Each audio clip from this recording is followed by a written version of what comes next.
Hello, everyone. My name is Nathan, otherwise known as Old Man Builds, and we have Shawn Calderon here. We also have the Penny Factor. Gerald's going to be joining us a little bit later. Also, Ian's coming by a little bit later to present as well. So, how's it going, guys? Pretty good. Good to see you I was guys. gonna let Shawn. you could go, Ben. Oh, I was just gonna say it's going pretty good. We're printing a V-gate motor. We're printing the stands right now, and then we're gonna print the drum when we're done. This is the little stand. It might need some reinforcing. It's a little flimsy, and it might need adjusting for the height. But we're intending to put the rodent coil underneath the V-gate and seeing if we can drive it. Oh, nice! Can't wait to see it. Yeah, it's gonna be cool. Exciting. The cool thing about the cool thing about this V-gate is it's one that only requires a little button-sized magnets. So they're very easy to source, and they're not going to be that hard or expensive to get. So, are they neodymium or ceramic? Neodymium I'm going to be using, but I mean we could test both. Honestly, we should try a variety of different magnets. To be honest. Yeah, no, that's a good point. Sounds good. Yeah, this design is inspired by Bedini, I heard, but it's not designed by him. And I know Bedini, for some of his work, he did emphasize non-neodymiums. So we'll try that. But what do you got going on, Shawn? Yeah, well, thank you for that. So I have just basically some slides and videos of what's going on in my lab, and I'm hoping to just kind of take you along on my latest experiments. That sounds awesome. I'm really excited. I always love it when you present. And Ian's going to present too, so we got like a double feature. Yeah. Sounds good. So Nathan, I'm ready when you are. Okay. Yeah, sorry. Give me a minute. I was just putting up the chat right there for everybody. All right. Let's go ahead and put your screen up. And I'm going to pull Ben and myself out. So it'll just be you. Okay. Have fun presenting. And awesome. All right. Well, hey guys, it's good to be back. I missed you guys. It wasn't that I didn't want to be on last week, but I just had a few health issues. And so my hope is in this presentation is just kind of walk you through some of the experiments I'm working on in my lab and give you kind of some updates on what's going on. I also need to apologize in advance because some of my slides are out of order, but I hope you find these interesting. So what you're seeing on the screen here is a 3D printed sphere, and I chose a different material than PLA, which I normally use, and this is what's called polycarbonate. Polycarbonate is used as the clear covering for like your LCD monitors. So it's a clear kind of plastic. It's a little bit stronger than acrylic. When you use it as a filament, though, it doesn't come out transparent. It comes out more translucent. And so my goal here was sort of based on what Nathan had suggested to me to build a sphere that was, you were able to not only place things inside of it, but to peer inside of it. And so I'm just going to walk you through the little journey that I had in setting this thing up and building it. So you'll see here that I start with placing wire into the grooves. I don't glue the spherical halves together because what happens is one of these tracks where I wind the wire gets misaligned, and then it becomes just impossible to wire for a dyslexic like me. So what I do is I'll put some thicker wire on one end to kind of hold it together, and but it gives me a little bit of movement. So as I wind the coil or the wire, it keeps it together and yet keeps it movable, flexible. So there's not a lot of space inside, but I did reserve some space inside to place things in it. And so here, I normally use from a taken apart record player. I place that with my, this is a 12-pound coil of cable, copper wire. It's 32 gauge. And here we see that the polycarbonate sphere that's printed, it's in the mold that I'm going to use to pour the two-part epoxy. And this turns really nice. It doesn't get any kinks in it or anything. And this allows me to sit and watch my iPad some channels on YouTube and chill and coil. One of the things I do is I put it on something that I can spin it, and then I put sandpaper. And so you can see how deep the grooves are. But sandpapering, it just makes it a lot smoother in the winding process. And so now I've applied some turns of the thicker wire, so it's being held together. Here's where my slides aren't in the exact order, but so the sphere is not transparent, but it's translucent. So I'm hoping to see some cool things inside, but a spoiler, this first attempt was a failure, but it was a fun failure. I originally tried winding it with the drill, and I kept having to unwind it and fix it. So it was taking more time to use the drill, so I decided to just use just to hand drill it. And so this is a way how not to wind your sphere with grooves because it just doesn't work. But cylinders, it would work, but not with the sphere. So this is about the time when I decided to take it away from the drill. This is how I'm hand winding it. This is pretty cool. I changed out the record player setup because I had turned the sphere into this setup. And so it's pretty cool because once you get it started, it'll actually go into the right groove, unlike the drill. There's give you some shots of it to show you how it's a pretty cool looking globe here. All right, so I'm going to kind of show you my setup and how I do things. You'll see that I have the variac there. That's the AC input. And here you can see that the oscilloscope is reading. I don't connect my oscilloscope. Oh, that's my, oh my goodness, ozone detector. I always turn that on before my experiments. This is my infrared camera. This tells me what components are overheating on the ZVS board. That way I don't have to lose the components. If I see something overheating, I'll just stop the experiment and see what's going on. And so I always have my infrared camera. Here you see that translucent globe putting out the same kind of plasma that I'm always outputting in my coils. And so this is just sort of what goes on in my lab. Again, this is the variac. I'm putting in pretty low voltage. It's actually too high. It's about 12 volts. And here you can see that this is a nice ring signal, not the best. Again, the ozone detector. Ozone, I like it because it'll tell you good, warning, and so on. And then the infrared here, I just want to show you the white part there. Those are the input diodes. Those are the things that fail first. So I keep an eye on them. This is the ZVS with the 4 MOSFETs. And then again, here's the sphere. So a little out of order here, but we're going to check this thing out. Here's a little bit of a close-up. Okay, so you can see first at the top, you'll see that there's a discharge. But if you look here in the middle at the hemisphere here at the equator, if you will, just below the equator, you'll see like a little white spark.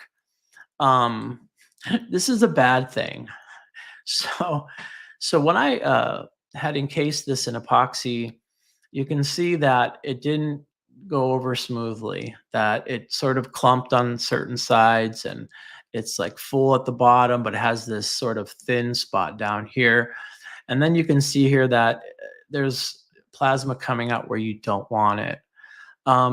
This was a poor epoxy job. And so it has a lot of problems, but I thought I'd share the issues with you because if you want to try this, then these are the things you want to look for when things are going wrong. You see that I'm also using the same bowl-shaped copper pipe, this concave here that I use for all my coils.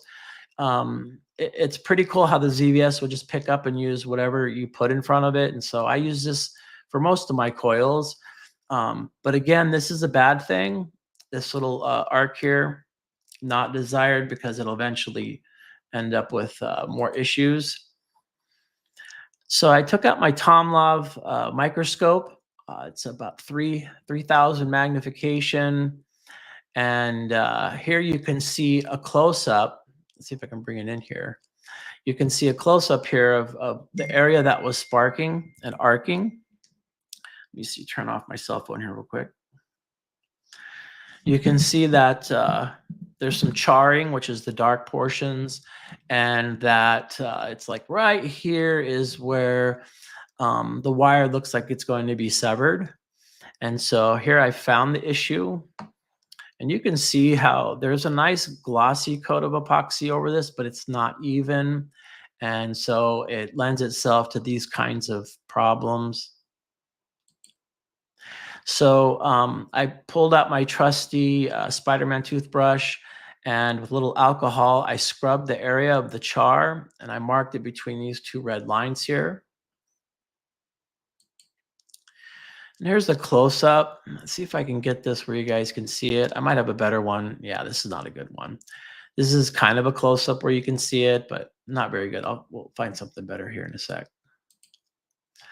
Okay, so this was me bringing my camera too close to the microscope screen. So not a lot revealed here, just a lot of pixels. Here we go. So after I cleaned it with the Spider-Man toothbrush and some alcohol, if you can see these two little wires. Now, you have to know that this wire is about as thin as a human hair, and there's over 8,000 turns of wire on this massive, on this little sphere.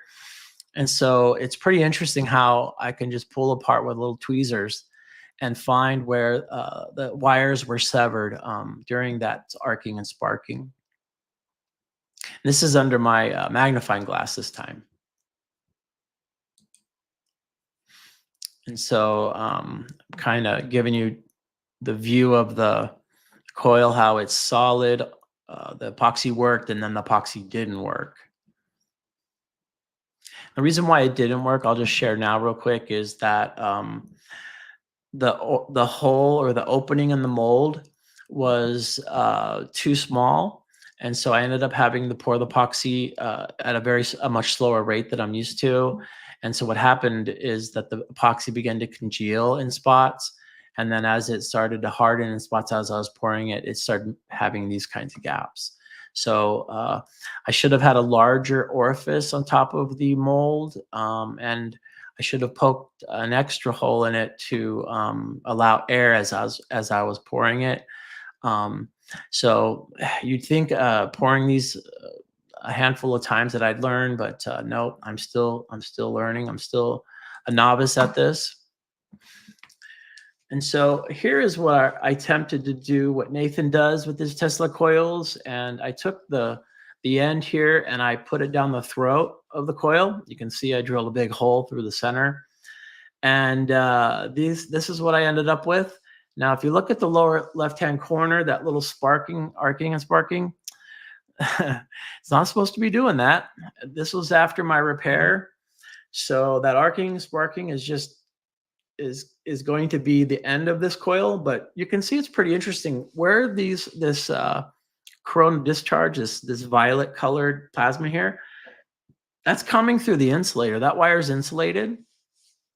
That wire here is only non-insulated down in the center of the sphere.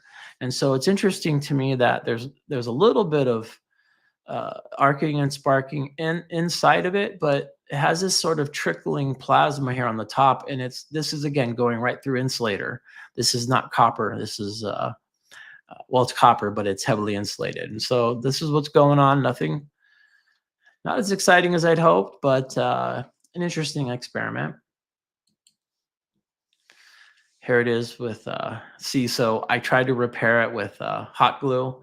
Yeah, glue gun is my friend, but unfortunately, it's not strong enough as strong as the epoxy. So you see it'll still be breaking free and arcing and sparking here on the left lower hand corner. But here's another angle. Again, it's going down the throat of the coil, and it just has this sort of plasma through the insulator effect. And oh, there we go. In the lower left-hand corner, those flashes of light, it sort of reminds me when you see like the planet Jupiter, and it'll have little storms on it. And if they catch the photographs right, it'll have like a little lightning show going on. And so I don't know, it reminded me of that. It's pretty cool. Here's another one. I'm just running it through some testings that I unfortunately know are not going to do well because because of the arcing and sparking on the lower left hand. But you know, I'm going to fry it and find out, as Nathan says, and watch this. It's it's not good. We'll see here. So this was right before the time that I went and got my fire extinguisher. So there's not much video after this. This was the look on my face when I saw the fire. I know, corny. Oh, okay. So I'll show another video on that fire, but this is what I ended up doing with it. I was very upset, so I was determined to take away that charred part. Now, yes, I'm cutting through over 8,000 turns of 32 gauge wire. Yep, sweat and blood and tears into this, and now I'm basically just destroying it. But actually, no, I'm going to do some stuff with it. There's the top half. I took it on the sander and I just leveled it, knowing that I'm going to have to try to figure out where I can connect into this half of the coil. The top half is already connected, but how am I going to figure out? Normally, I'll replay this again. Normally, when my coils like this fail, I'll look into one of these exposed spots and I'll just like dig out with tweezers a little part, and then I'll see if it connects. And about 90% of the time, my approach fails. But that 10%, I'm able to actually find the right wire and try to revive the coil. This is what it looked like when I cut it in half. And this is what's really cool about this experiment. You know, I don't know if you guys feel this, but I always feel like a hand of God's blessing on my projects. And this is one of those where here I cut it with that skill saw.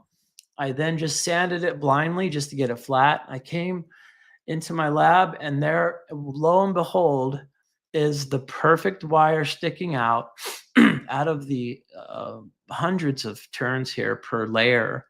And it was exactly the wire that I needed. So that's just, I don't know, that's just way cool. I heard one time that the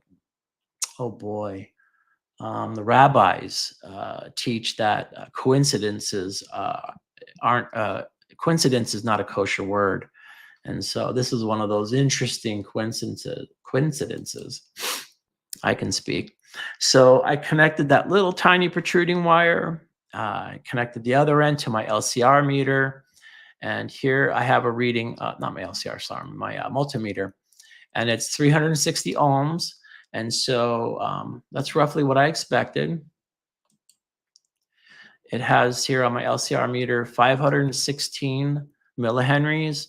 An LCR meter, if you can afford it, it's so worth it. It gives you insight into everything you're working with.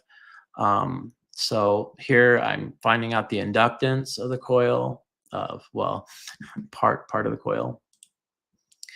The glue gun is my best friend. Whenever I have a very, very touchy, small thing to work on, here I did some solder work on that little wire.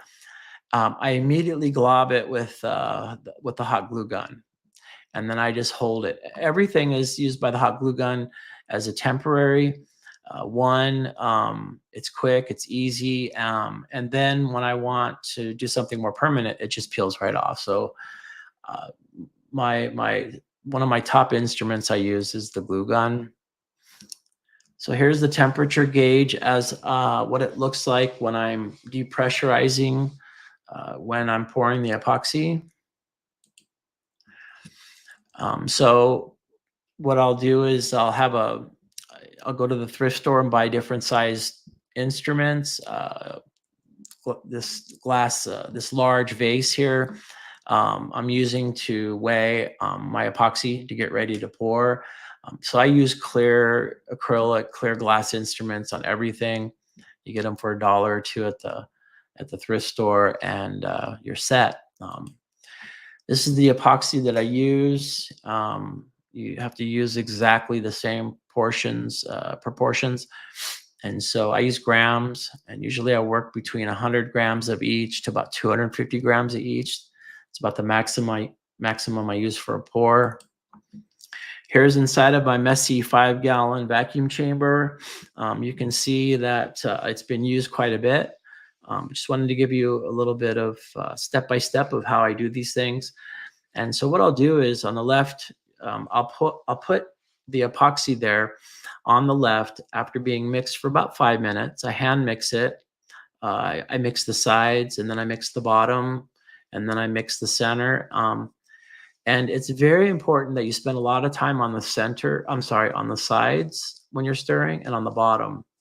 If you don't focus on the sides and the bottom, then you'll have an epoxy that never dries, and it's terrible. And then you see on the right, I have one of my molds for a sphere that I'm going to share with you, another sphere.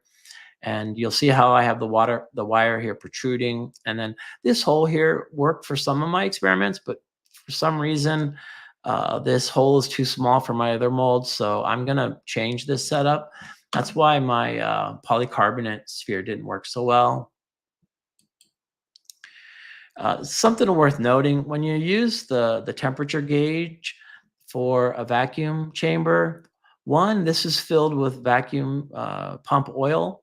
So you have to make sure that it's filled with that clear oil all the way to the top in order to get an accurate reading with your with this device. So I pull this plug out when I'm taking measurements, and then I put this rubber plug back in, and then I'll look to see if it's full or not, and I keep it full. So this was my epoxy attempt with that smaller sphere that I'm going to share with you. What's interesting is that this is a very small sphere compared to my Death Star. This is probably 2 inches, 1.5 to 2 inches in diameter. And yet I was able to get a smaller gauge wire, a 34 gauge, instead of a 32 gauge like the Death Star. And I was able to get the same number of windings I was able to get the amount of coiling to equal the same resistance and the same inductance as the Death Star. And so that's fascinating how you can just add turns of wire and yet keep the same values, even though the geometry is very different. Here I'm looking into the vacuum chamber, and if you can see here, let's see if I can zoom in here. Oh, I don't think you can zoom in on videos. So you can see the bubbles there. So as the chamber becomes more and more vacuum, it just pulls all the bubbles from the 2-part epoxy. I'll do this a couple times, and then I'll pour it into the mold. And then when it's in the mold, I'll do this again a couple more times. You have about 45 minutes working time. Once you get to 45 minutes, you're done. You have to be done in 45 minutes. Not sure what this slide is for. Oh, these are my AirPods in the middle. And this shows you how small the sphere is, the black sphere. That's why I did this. And there it is, getting ready to go in the vacuum chamber. Hot glue is my friend. So I just sealed the bottom, hot glue. There's a side view. Has 475 ohms, which is about the same resistance as the Death Star. I know the epoxy looks terrible, but this is what prototypes look like, I guess. All right, again, a close-up. So what happened was, because this was such a poor epoxy pour, I had to start grinding into the sphere to look for wires that were conductive. And so I just took it on the sander. I would sand a layer away. Nope, no good wires. Take it on the sander. And it's not a great process, but it's how I get my coils back in action. So now I'll sand them, or I'll use my torch. Then I'll put some solder on them. This is what it looks like as I'm grinding and taking it apart using the heat gun, sanding. Oh, that's what it looked like when I wound it. It's so pretty. The epoxy, I need to learn better.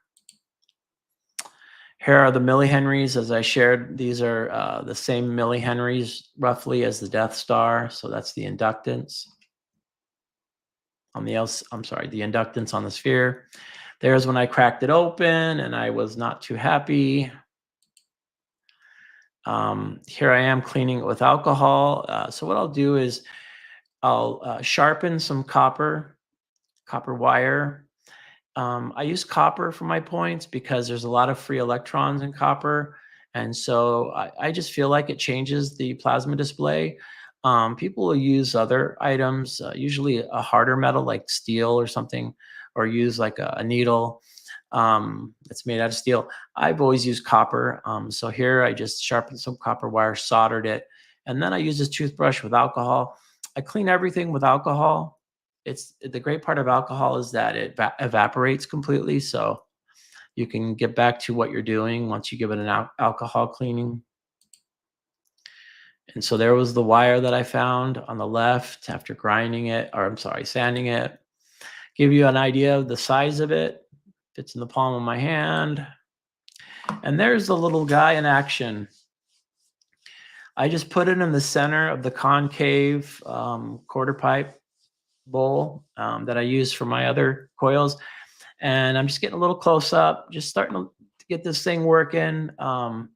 Yeah, it looks a lot like my others. It has its own distinct look. But yeah, she started working right away once I figured it out. Let's see. Here's another side view. So I'm really high tech here. I use a Scotch tape roll here as the base. But here's I'm giving it a little bit more current, so you can see how the plasma is a little bit fluffier, has those nice twirls and twists in them, kind of like, let's see here. Nathan's pointed out, I can't seem to capture it, but you can see how they're swirling and they look like they're swirling in. So, and these aren't very loud. I really enjoy the aesthetic side of this hobby. I kind of hate to call it a hobby. Maybe I call it a pursuit. So lots of fun. So this coil I'm really happy with. It's really coming out better than I expected. The reason why I'm testing such a small coil is I'm going to wire another sphere this size, but I'm going to wire it in pure silver wire. I'm going to use a wire that's the same gauge, but it's going to be 99.9% pure silver, and yet it's going to have that enamel coating, just like this copper wire that I use, the magnet copper wire that I use, and then I'm going to run these same experiments and see what are the differences of using silver. Let's see some interesting plasma shots of that little sphere. Some more bubbles in the vacuum chamber. Apologies, my slides are a little out of order. So yes, don't tell my wife, but I use her batter stir sticks. They work best when mixing epoxy. Here's the pressure gauge. It's going in the direction of removing atmospheres of air inside the plasma chamber. I'm sorry, the vacuum chamber. And when my things are going well, I'll get really close to this -30. And that's when the bubbles really start to come out, is when you get really close to this perfect vacuum here, which of course you can't get to a perfect vacuum, not with my setup. And then I have a high-tech method of testing the temperature of the vacuum pump. This way I ensure that the vacuum pump is not run too long and overheats. All right, so we're going to change gears here. I don't know if you guys feel this way, but since I was a kid, when I go into a Home Depot, or here in the Midwest, we have a Menards, which is just basically like a Home Depot or Lowe's. I always get this sense that there's so many raw materials here that there's just the possibilities are endless. And when I go down the aisles and I see the copper and I see the different kinds of metals and wood and acrylic, and I just feel like the possibilities are endless. And I get this little bit of enthusiasm. And so here is one of my trips of enthusiasm. I was Googling on eBay for thin sheets of mica because I found that mica is one of the best dielectrics used in capacitors. And so what I found is that microwaves, the older microwave ovens, they use a mica, a mica covering for when the microwaves come out and they come through the magnetron. They'll go through this mica and then heat up your food. And so the mica keeps the food from splattering into the magnetron, and the magnetron can send its microwaves through the mica because mica has these special properties where it doesn't overheat, but it's clear, it's transparent, and so and it has other cool properties that you might want to look up about mica. So I ordered a bunch of these on eBay. Here's a view. You can see how clear they are. They're almost as transparent as glass. So of course I have my alcohol out. I'm gonna wipe them clean. And I purchased a reel of copper tape, just plain crafting copper tape. And I measured the copper tape to cut it in squares to fit on the mica sheets. So here's what it looks like. I don't have a very good hand at crafting, but these look pretty good. And then I place on each side of the sheet of mica, I place the cut copper tape. And so I know you guys can see where I'm going here. Yes, I'm making a capacitor, high voltage, high frequency capacitor. This is version 1. I'm going to be sharing version 1 and 2 of my capacitors in this presentation. I'm working on version 3 with that, which I will share with you guys in another presentation. But here I just took a little piece of wire. This was some crafting, the thinner reel of crafting copper tape that I took from my wife's crafting set. So yeah, don't tell her about that either. And so I'm using that copper tape to affix the wire to one of the plates of the capacitor. And here we go.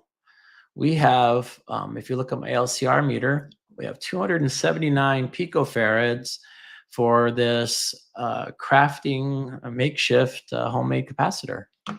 Pretty cool. So I'm going to decide, or I've decided I'm going to make a bunch of them. This didn't come out too well, but I thought it would come out better. But there's some fractal designs that come up on the copper tape as it's affixed to the mica. So fractals are everywhere if you're willing to look for them. Again, you can see some. If I should have zoomed in better. I should have used my microscope. I'll do that next time. But there's these little branched out, almost like plasma fractals in here. Pretty cool. Yeah, another poor photograph. Okay, so this shows you how I just hand peel off the copper tape. Nothing fancy. It's nothing pretty, but it works. So one of the things about improving the capacitance of these homemade capacitors is that the plates have to be the copper plates have to be as close to the insulator in the middle as possible. And so I bought these clamps here on Amazon, and I bought these acrylic sheets. And so I'm going to flatten these guys out to really improve the capacitance, move them from picofarads to nanofarads. Another picture. That's a better shot. You can kind of get a picture there. So here I took and built 10 of them. And the red wires and black wires are only for to show a difference in the wires. This is non-polarized, so there's no positive or negative. Both can be either. But here I built 10 of them, and then I put them in between these acrylic squares. I then put them here in the clamp, and this is where the capacitance improved drastically. Almost doubled the capacitance by just clamping them together. Another view of it. You can see how the wire has just been flattened out as I clamp down, tightening the clamp. Another view of it. All right, so I'm going to now connect these homemade capacitor bunch here. I'll call it a capacitor bunch. And I'm going to see if it will give us some plasma, see if they really work. 2.5 nanofarads is what I was able to get best from these capacitors in the bunch. All right, so there they are connected to the ZVS circuit. It's time to give it some power, and look at that. Look at that. Capacitors are everywhere. I'm telling you. Some conductive tape and some insulator, thin insulator, and look at that. I mean, it's not the best plasma discharge, but for my first capacitor, I am excited. So yeah. All right, I think that's a duplicate. Yeah, out of order. The duplicate, sorry about that. These are before I put them in the clamp. Wow, sorry, I got some duplicates here. Let me get through this. On my fluke meter, I was showing 3 nanofarads. I should have turned this. So you can see how I laid out the mica, and I was pulling copper. I was mass producing these basically, or assembly line producing them. It's probably a better way to say it. So one of the properties in the mica that I thought was cool is that it would bend the light into different colors. Now, these colors aren't pigment. They're just the way that the inner fractures of the mica stone and how it bends light. And so there were some pretty colors to be seen. So I thought this would be cool to share with you guys. Yeah, mica's a pretty cool stone. It's a pretty cool stone. Has a lot of history, I think, too, with Native Americans using making instruments from it. I'm sorry, not instruments, tools. There's another picture of the mica. More of what I used to create them. There they are as they're getting done. Okay, so this is my version 2. Instead of soldering wires, I actually cut strips of the copper tape and then placed them on opposite sides. And so then I was to stack them and hoping for a better result. Oh, this is something that I wanted to share. So you know how I was sharing that capacitors are everywhere? Well, I had some conductive aluminum tape. It was for the ducting for our washer and dryer. And so I thought, you know what? I'm just going to peel it off. I'm going to fix it to another piece of aluminum tape. Not perfect. And let's see what happens here. I'm going to hook it up to my LCR meter. All right, and see what we get. Look at that. We are getting, oh boy, look, it's climbing. We are getting capacitive readings in the nanofarads. Now, that's amazing to me. It's absolutely amazing.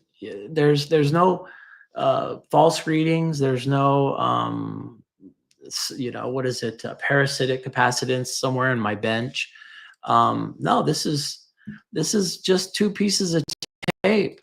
And I hope I have a video on it, but I do hook it up to the ZVS coil, and I can get some sparks out of it. But isn't that amazing how just capacitors are everywhere if you're willing to look, just like fractals, right?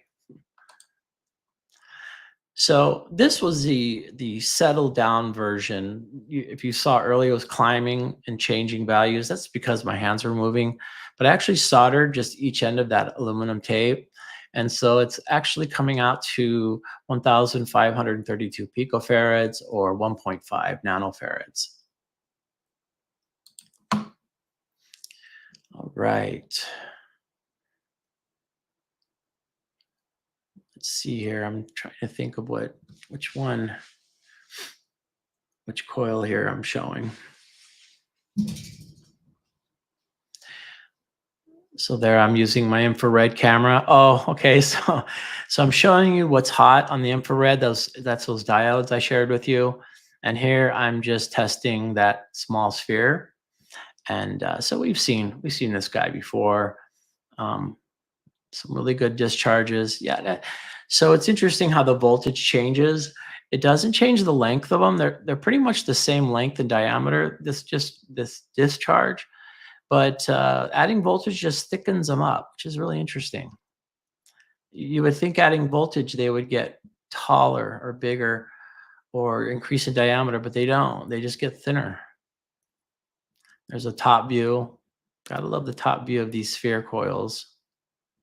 My camera is very close too. I think these spheres use the electricity efficiently. So in one of the chats, someone asked if I ever hook these up to ground that's directly above the coil, and I shared that I hadn't. So this is just for someone's request in the chat on the last presentation. And so I'm just turning up the voltage here, and as I increase the voltage, it's getting that like thick yellow sort of hue to it. And you can see then as I decrease the voltage, it comes back to that whitish violet. So, all right. So yeah, this is what it looks like when it's directly over. And that is connected to ground, that opposite end there. Okay, so I'm going to be in some miscellaneous territory. So when you're building whatever you're working on, it's always nice to have some clear sheets, like some plexiglass sheets, or sometimes you'll just want some nice thick plastic sheets that you can cut.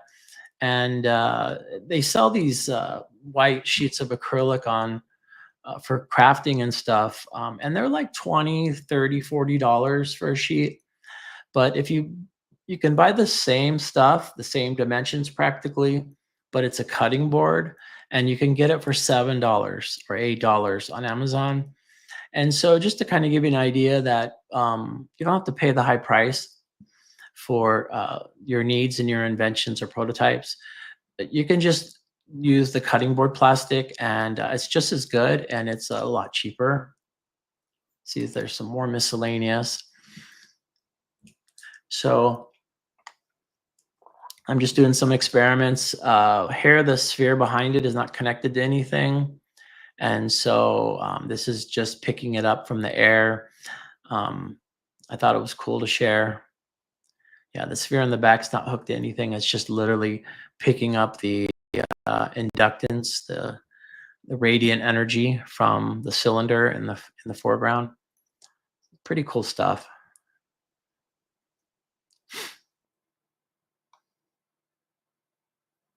All right. This is, I'm working on a stand for the small sphere. Once this stand is tested, I want a fancy stand for when I print and wind the silver sphere. So I'm just kind of playing around here with different designs. Okay. So the Variac does not report accurate voltage. It just doesn't. So here I'm running these coils, and on the left here you can see the amperage, and on the right you can see the volts. These are more of an accurate reading. So in the past, I've said, hey, you know, I'm putting in 55, 60 volts. That seems to be the range that I work with. Actually, it's 30 volts. So here, we're getting kind of a 30, just, you know, a good sized plasma display. But it's running, as you saw, 6 amps and about 30 volts. I'll confirm it over here again. Yeah. So 30 volts and 6 amps. So this was really good for me because I have to go back to the drawing board and change things. I thought that the voltage was much higher. So this sort of set me straight, and I no longer trust the Variac. All right. I don't know. Every hobbyist should have a thick super glue and a thin, but I wish, so I'm kind of sharing the things that I wish I knew when I started the hobby. So if you guys are getting into or just starting, these are really good tips. I hope that help.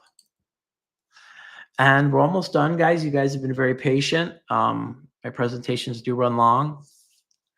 Let's see here. Yeah, sorry. Not sure what that is. Okay, so the ZVS circuits that I'm using that you'll see in all my displays, they are from a YouTube channel called Schematics. So you would just write out the word schematics, but at the end, instead of CS, that you would add an X, an XS, schematics. And so I use his boards. He designed them for induction heating. So I basically redesigned them for high voltage plasma. So there are also 2 other YouTube channels that have posted their designs of ZVS circuits. So on the top here, there's SciTube and Archangel. This is one of their designed circuit boards that they use for their ZVS Tesla coils. Then at the bottom here, it says Easy Project for You. That's the YouTube channel. And this guy actually offers his printed circuit board for free. The Gerber files for free, not the boards. And he uses these for wireless energy. So whenever I see somebody offering the Gerber files for ZVS, I'll just download them and then upload them to PCB. I use JLC PCB.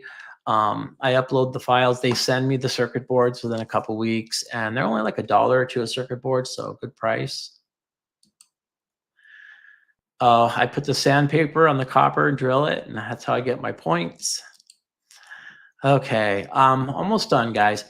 So I like to put things on top of my Tesla coils and to see what they do. Here, I wanted to see how the fields were, where they had density spots. And so I coiled these LEDs and was trying to see where the fields were more intensive. And I couldn't really derive anything from this experiment other than that it looked pretty cool. Okay, let's see here.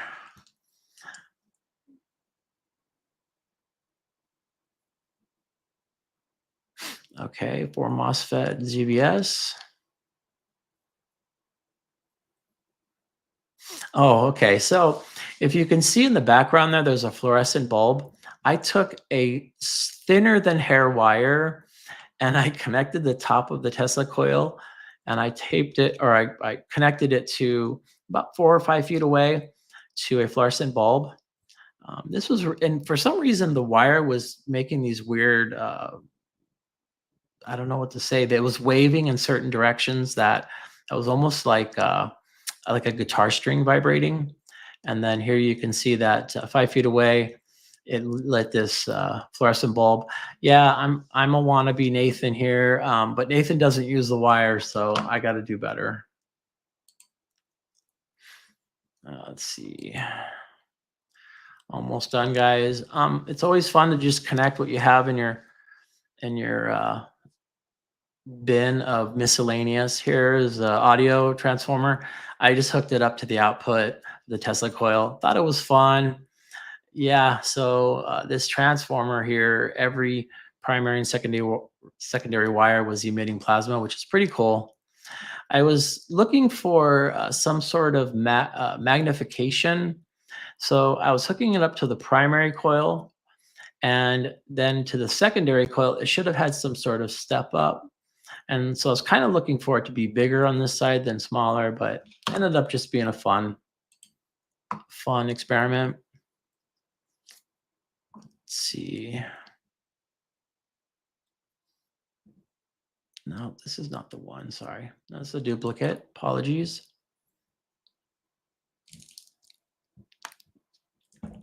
This is, I think, another duplicate. So that's the homemade capacitor. All right. So a friend of mine, he's an older gentleman. He's in his 90s.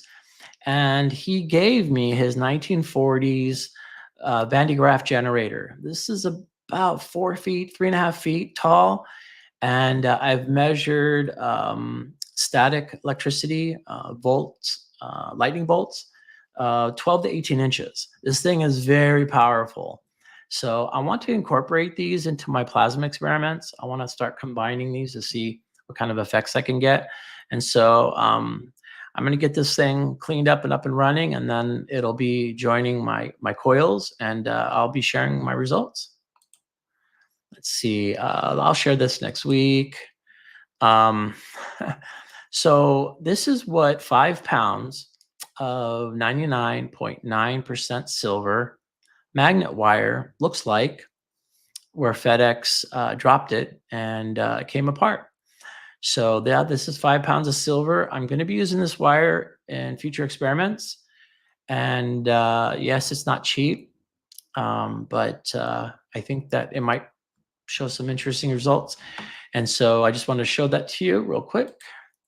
What I'm going to be winding with that silver wire is I'm going to wind a sphere.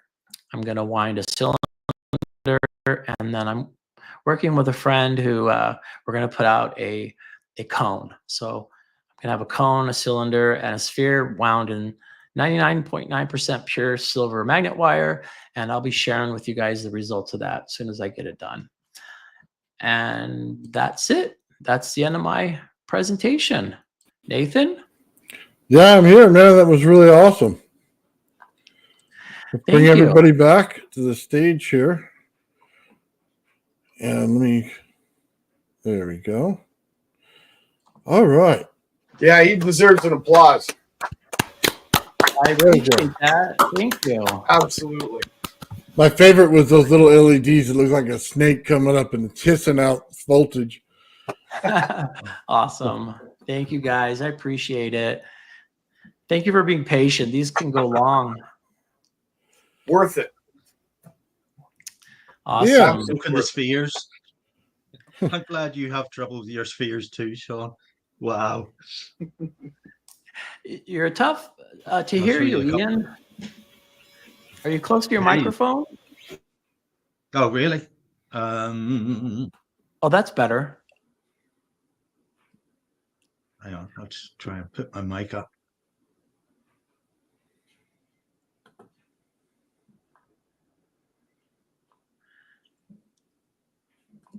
Well, again, I just want to thank you guys all for listening in. I just wanted to ask real quick, are you guys, what do you guys think of the sort of step-by-step in-depth that I'm doing on my builds?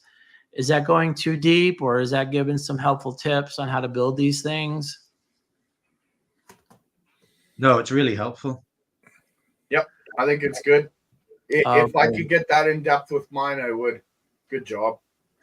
Appreciate that. Thank you, Gerald. I'm just tickled pink. I look forward to this every week. It's the highlight of my week.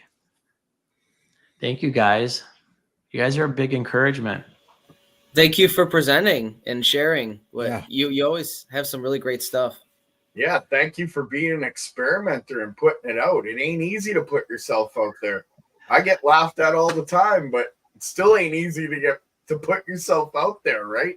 It's one of those things. That's true. You make a good point, Gerald. It's why they call artists brave. It's just because they're putting their heart out there. It's not just, paint and canvas. I agree. Yep.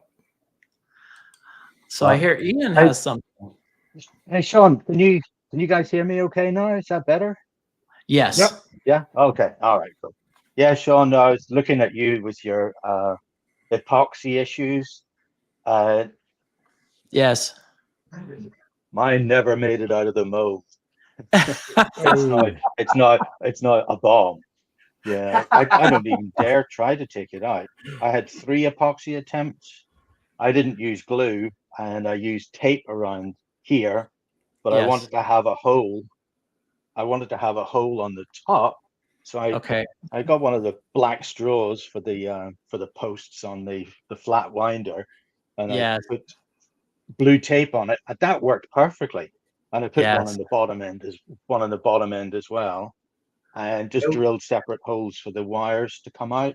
And Looks amazing. I had only a very narrow input for the epoxy, but Yes. I hadn't realized that when it was sitting in the vacuum chamber, all Mhm. the epoxy started to pour through the tape at the seam of the Yes. former. And I couldn't figure out where it was going. I thought, Yeah. sure, it was full. Why is it not full anymore? So I had to make up 3 separate loads.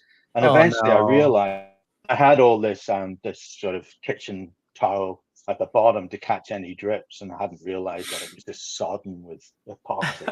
And Oh, no. yeah. So, but eventually I let the bottom half harden, and then I poured in on top, and then I learned how to really properly evacuate all the air from the epoxy, and so I have no Awesome. idea what this will do.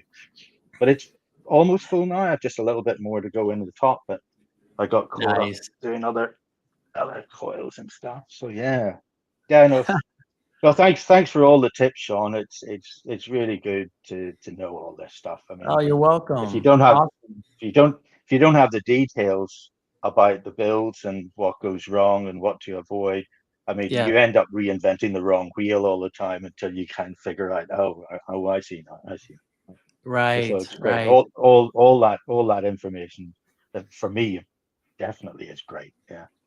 Thank you Very so much. helpful. Awesome. I can't wait to see it with electricity going through it. Me too. I've got the ZVS board done, and yeah, I've been trying to build a few circuits, and I haven't been terribly successful, I have to say. I mean, they look great. Yeah, don't they all? That's right. Yeah, that's how it was for I me. know. Looked I know, awesome. but look, I mean, look. I mean, I thought this was pretty very nifty, cool. and that That's you know, right. the positive impulse side works, the negative doesn't. Hmm. I actually Wow. rebuilt it. I thought, oh, okay, because I didn't have all the information from Gerald on the coil, on the circuit build. So I thought, all right, I'll give it a shot with ChatGPT, and that's Oh, wow.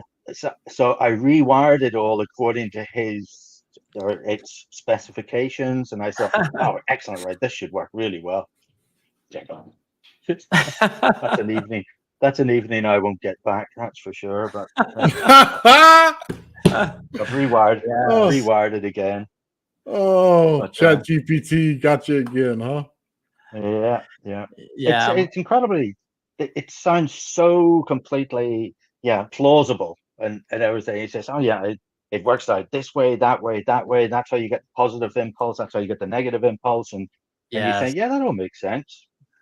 Yeah. Right. Anyway, and then I told it didn't work, and it said, well, you must have done something wrong. You've obviously got a connection wrong. Yes. Yeah, it's never ChatGPT that could be wrong, right? It's a lie. Right. Oh no, it's been wrong plenty of times, and I've pointed it out, and it says, "Oh, thank you for the correction." But anyway, Wow. Oh yeah, you gotta watch it with that chat AI. Yeah, for that's sure. right. Well, it just depends how much time you have to spend on this stuff, you know. So you want to Right. trying to get that. Oh, look at that Oh, printer! Is that the Hey, you printer? got there. Oh, I he just got got it. Excellent. Yeah. Nice. Just got it. Cool. So Sorry. you got something to share, Ian. Oh, real quick, Sean, that's what Sean chipped in for is the shipping, guys. So make sure you Thank say you very thank you much, to Sean. Sean. Yeah, Appreciate thank you, that. Shawn. Oh, The- I sure. haven't even opened the box yet. Yeah. Well Oh, done. good. Yeah, we really appreciate it. Well done.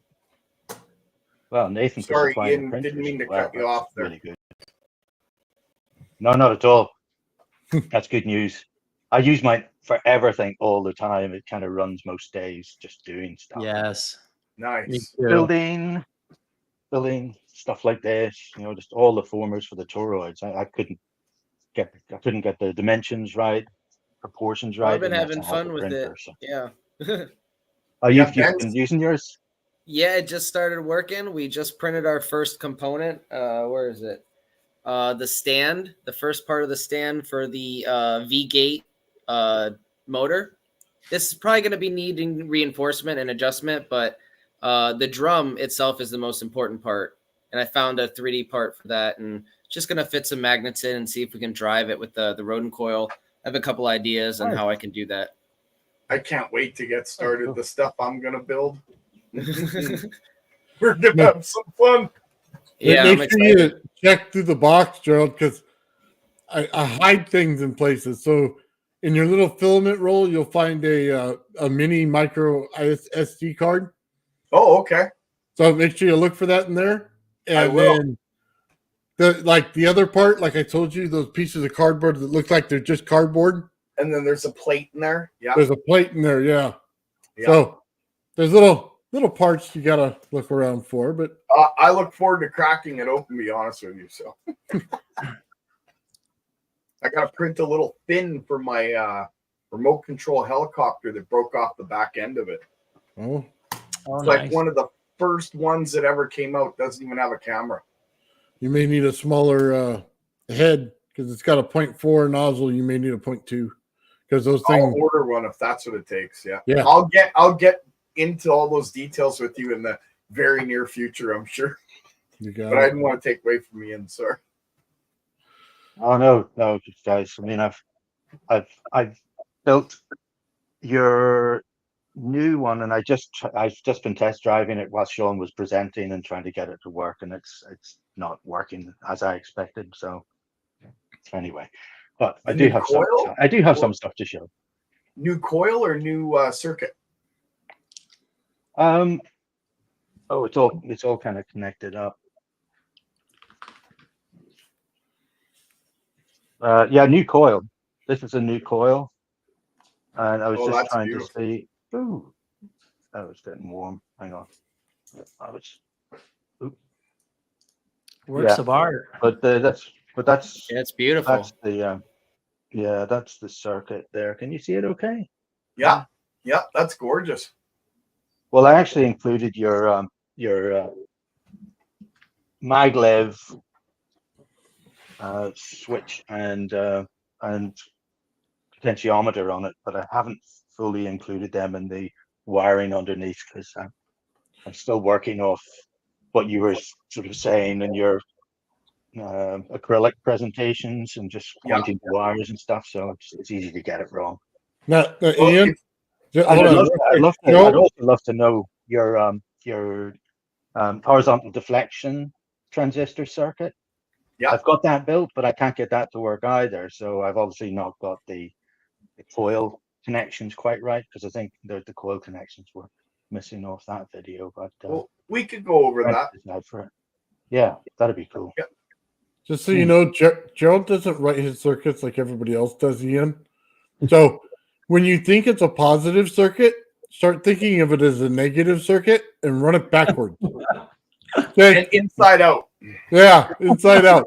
I'm telling you right now, he'll have you Yeah. guessing for weeks until you figure out that he's running it through the negative instead of the positive on everything. So instead of using a PNP like normal folks would, Gerald uses an NPN and runs it back through negative so he doesn't have to use a resistor. Wow. I'm like allergic to them. Ah, well, yeah, That's but neat. I'm using Gerald's positive pulse circuit, the basic one that I was getting the results was on that coil that I showed. That is showing definitely positive pulses going from seeing on them on the scope. They're positive pulses, no matter how you dress them up. I tuned that for the best output from the solenoid coils as opposed to the best performance of the coil itself. Just Yeah. and it's just measured, just looking at the voltage on them, kind of thing. So That's awesome, yes. Ian. Yeah. Yeah, Well, I anyway. do things differently. Like Tim Johnson said, sometimes I put these in my circuits and I shouldn't, right? So, but yeah, I run my circuits differently because I wanted to be able to control the system through the load, not through the circuit. So, Right. I know I've got 2 cat banks here. I've got halogen light bulbs, stuff to act as a load and put them in parallel and stuff, but the circuit's not working right. I didn't finish the new coil until this afternoon, so I've been rushing to get everything assembled for tonight, but it hasn't been very successful on that front. But at least I can show what happened before and what I've changed in the coil this time. This new coil, Gerald, is a bifilar version of that one that I showed. So nice. it's entirely 180, but 2 separate coils laid on top of each other. So yeah, I just measured the inductance on them, and one is 1.2 millihenries and the other is 950 microhenries. Yet they're exactly the same length. They're just going in opposite directions, and I know I didn't make any mistake. So that's kind of Funny strange. how Is that works, something? huh? It's because you have 2 coils, you're getting an inductive effect because they're so close together. Right. But why would they be different? Because you think if you measured the inductance of one, then it would be this one, and then I go to the secondary coil, which is exactly the same length, but just in reverse. So I'm going into the so maybe if I I maybe should just reverse the input and output of the second coil so that it matches the first, and then I was just about to say, when you're measuring it, you got to understand the measurement tool only goes for that positive. It doesn't really see the negative rail properly. So if you reverse your leads, you might get the exact measurement. How far are they off? What are they really off? Or not much. Well, 950 microfarads compared to 1,195. So 200 microfarads. 250, just about. Yeah. 240. 240 microfarads, which seemed a lot. Yeah, interesting. What's your ohms on them? Have you checked? No, I didn't. Oh, I bet you it's low. No, that'll show you how close they are in length and everything.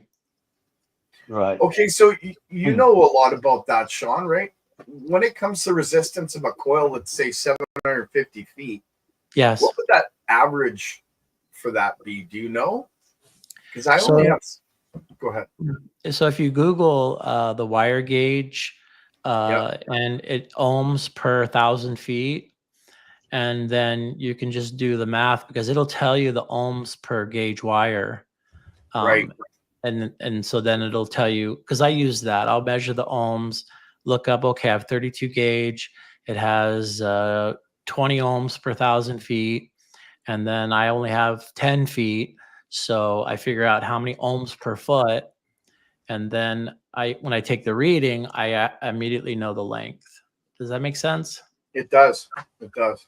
I'll try that, but I get anomalous readings, and that's why I think that Ian, his ohms are going to be very low.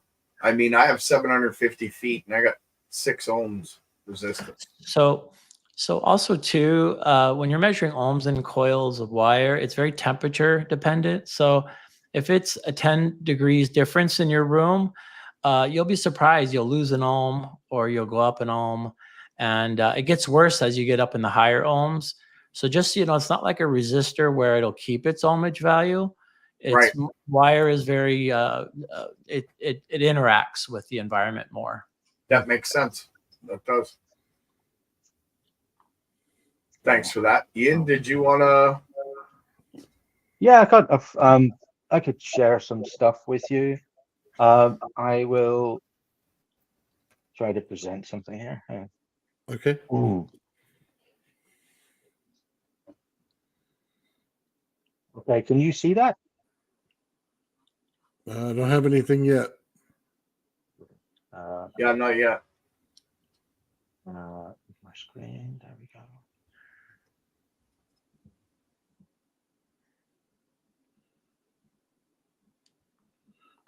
There we are.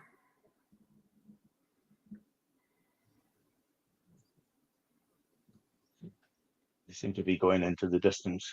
Yeah, can you see that? Yep. Looks Is that great. good? Oh, okay. All right. So this is Beautiful. so I haven't been completely idle. I know I've been busy with work and all kinds of stuff, but up here, that's the cornea coil from the experiment I uploaded to my channel, basically based on that coil. And this is the one I completed today. It's bifilar version of that, but I also added the pentagram because of some information I came across recently, which suggested that that was the third of the major third in the triad, which I didn't have. I only had the fifths and octaves before in this coil. So I wanted to include that. This I only had, I think, 6 of these before. I've now doubled it up to 12 so that I can put 4 sets of 4 pairs on the outside. It's very strange. I mean, I could show you when I show you the video of this one. Hang on, am I talking to myself or are you all hearing? Okay. Nope, we can hear you. We can hear you. Okay, great. All right, cool. Sorry, I've not done this before. So basically, it's very strange. I put one of these inside here when I was just running your basic positive pulse circuit, Gerald, and it worked. And I turned it upside down, and it did nothing. So it was orientation dependent. And now these are 5 layers of 140 windings of 20 gauge wire directly put onto antenna, what do you call it, ferrite rods. So it's like 500 per coil, or 700 turns per coil. okay, but it's So only they're- 140. Go ahead. They're pardon my Frank, they're a bastard to make. I mean, your hands are really sore at the end of it. Yeah, they Because are. you've got the antenna rod ferrite ends are the ends of the coil, so you can't use a winder with them, so it's difficult. So Yeah. What are the dimensions? they are 14 centimeters long. You know what? I know we're in America. I'll try again. Where are we? So if I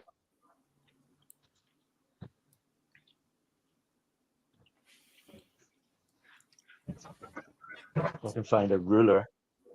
Oh, yeah. Okay. So basically, they're about 6 inches long, just under 6 inches long, and you can gauge the rest off that. So so they're 6 inches is about 150 millimeters. So they're 140. Yeah, they're just regular ferrite rods. Yeah, just standard ferrite antenna rods that I got for I think I got them years ago for the tiny generator. I seem to remember the solid state version of it, but I'd never made more than one. When I saw another review, I thought maybe this isn't worth it. So so I had to make another 7 of those before I could continue with the experiment. And then I wanted to wind this new one before I did that and use a different circuit. So I've kind of convoluted myself a little bit. I really wanted to complete the one coil that I'd made with its configuration and see exactly how many solenoids I could get useful voltage from, and then see what happens. But it's interesting. I'll tell you what. I'll show the video again. I know you guys have seen it, but maybe not everybody who's watching has seen it. I'll show the video of how this coil behaves, Please do. and then talk about exactly where I laid these and what orientation I put them in, because it was different outside. What would work here would not work here, and what Okay, would so- work here would not work here. And everything that worked was in the gap. It wasn't Can I- against the wire, it was in the gap. So that led me to, so this coil is a solid former with a a framework inside, whereas this new one is completely hollow. So I can drill in through the gaps and put in and check the magnetic behavior in there and other stuff as well, and just to see what's going on, because everything was at these gaps here all the way around on this coil when I tested it. So and the coils were joined in series in the center. You put them in parallel, nothing happens at all. They have to be in series, and they have to be opposite in polarity, in I guess polarity, and then the other two have to be reversed of that again. So it's like two pairs, but they're all in series.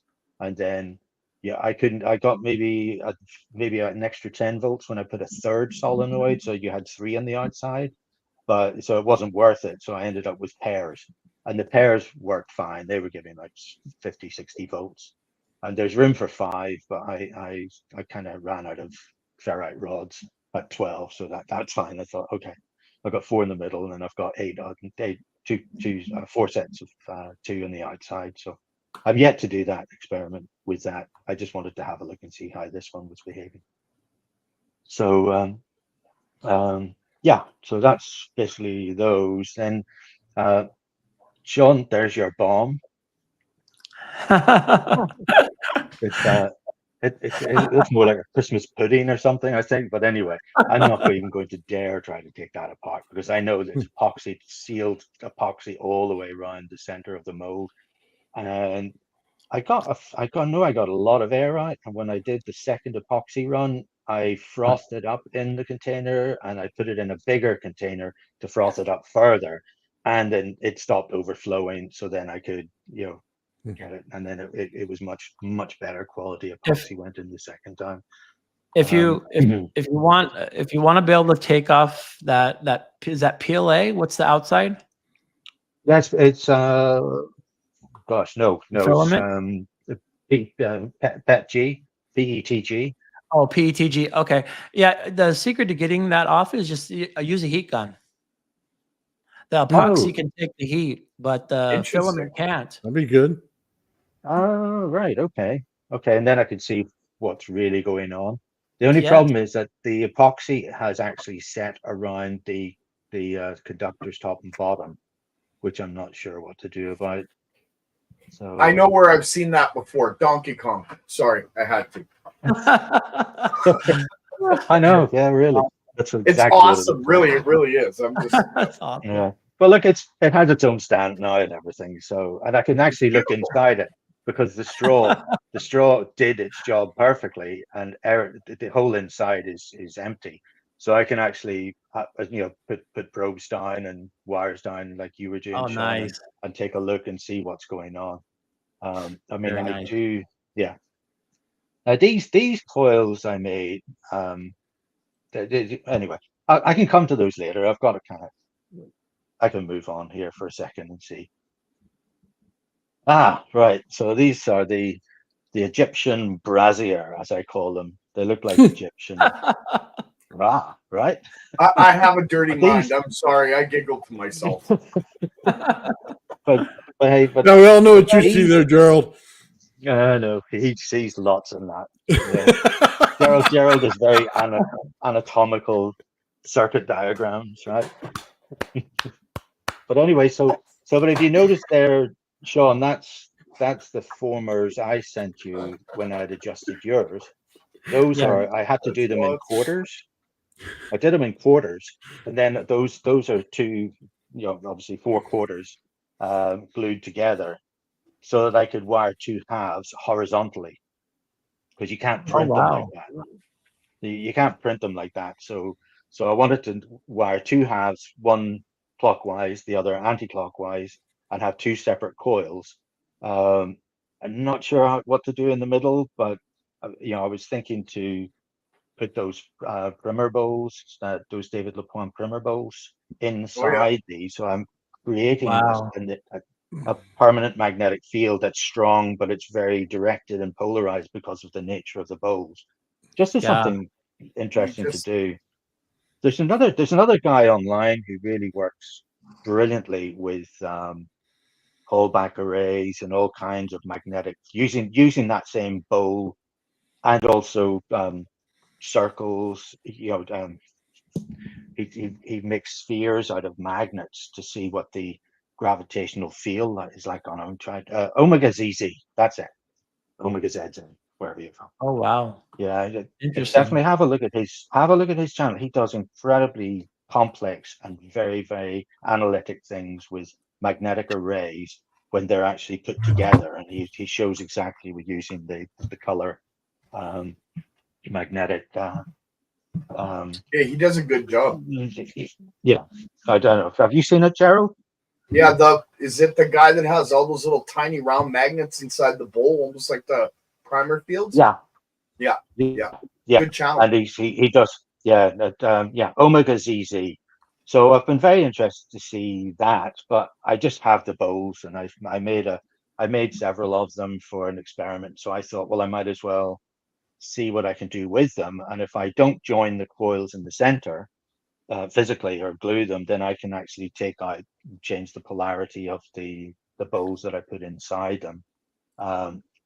But Fascinating. Good idea. Yeah. I look forward to it. But if you see, I mean, that's the PLA. The finish is not great. I got to do some work on those to be able to wind them properly. But otherwise, it'll take another 2 weeks to wind one. That's the longest coil I've ever wound, I have to say.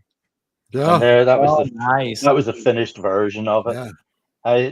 Very pretty. It was, I didn't even think. I thought I'll make the hole down the middle. I'll make it 1 centimeter, 10 millimeters. That should be fine. And it just fit perfectly around the shaft for my coil winder, which I found out after. I thought, oh, excellent, right? So it doesn't move around, it doesn't jiggle around. So anyway, yeah. And again, I had to write the numbers as they were coming up because they were changing a little bit from different parts of the coil. At the ends, either end, left and right, was a lot more. You could get a lot more winds on for some reason, and then suddenly it really shallowed out, and I couldn't get the same amount of winds on. So that's where you see sometimes I'm expecting it to fit, and it's not quite the same. But hey, 4,650 winds later, we got to the end. So Awesome. but I mean, look at the inductance there. It's like you got 653 ohms and 876. That's getting up on 1 Henry, right? I mean, that's huge inductance. Yes. So, which is incredible to think what could go on inside that thing. It's amazing. A lot of magnetic energy storage. Yeah. Yep. So and then, as you know, that's what we've ended up with just for now. But once I just need to finish off. I have a little bit more epoxy to fit in the top because the third lot I made, well, I had to buy some more locally, and it set much faster than the other stuff. So by the time I de-aerated it in the vacuum chamber and tried to do it, it was slow, and the gap isn't big enough.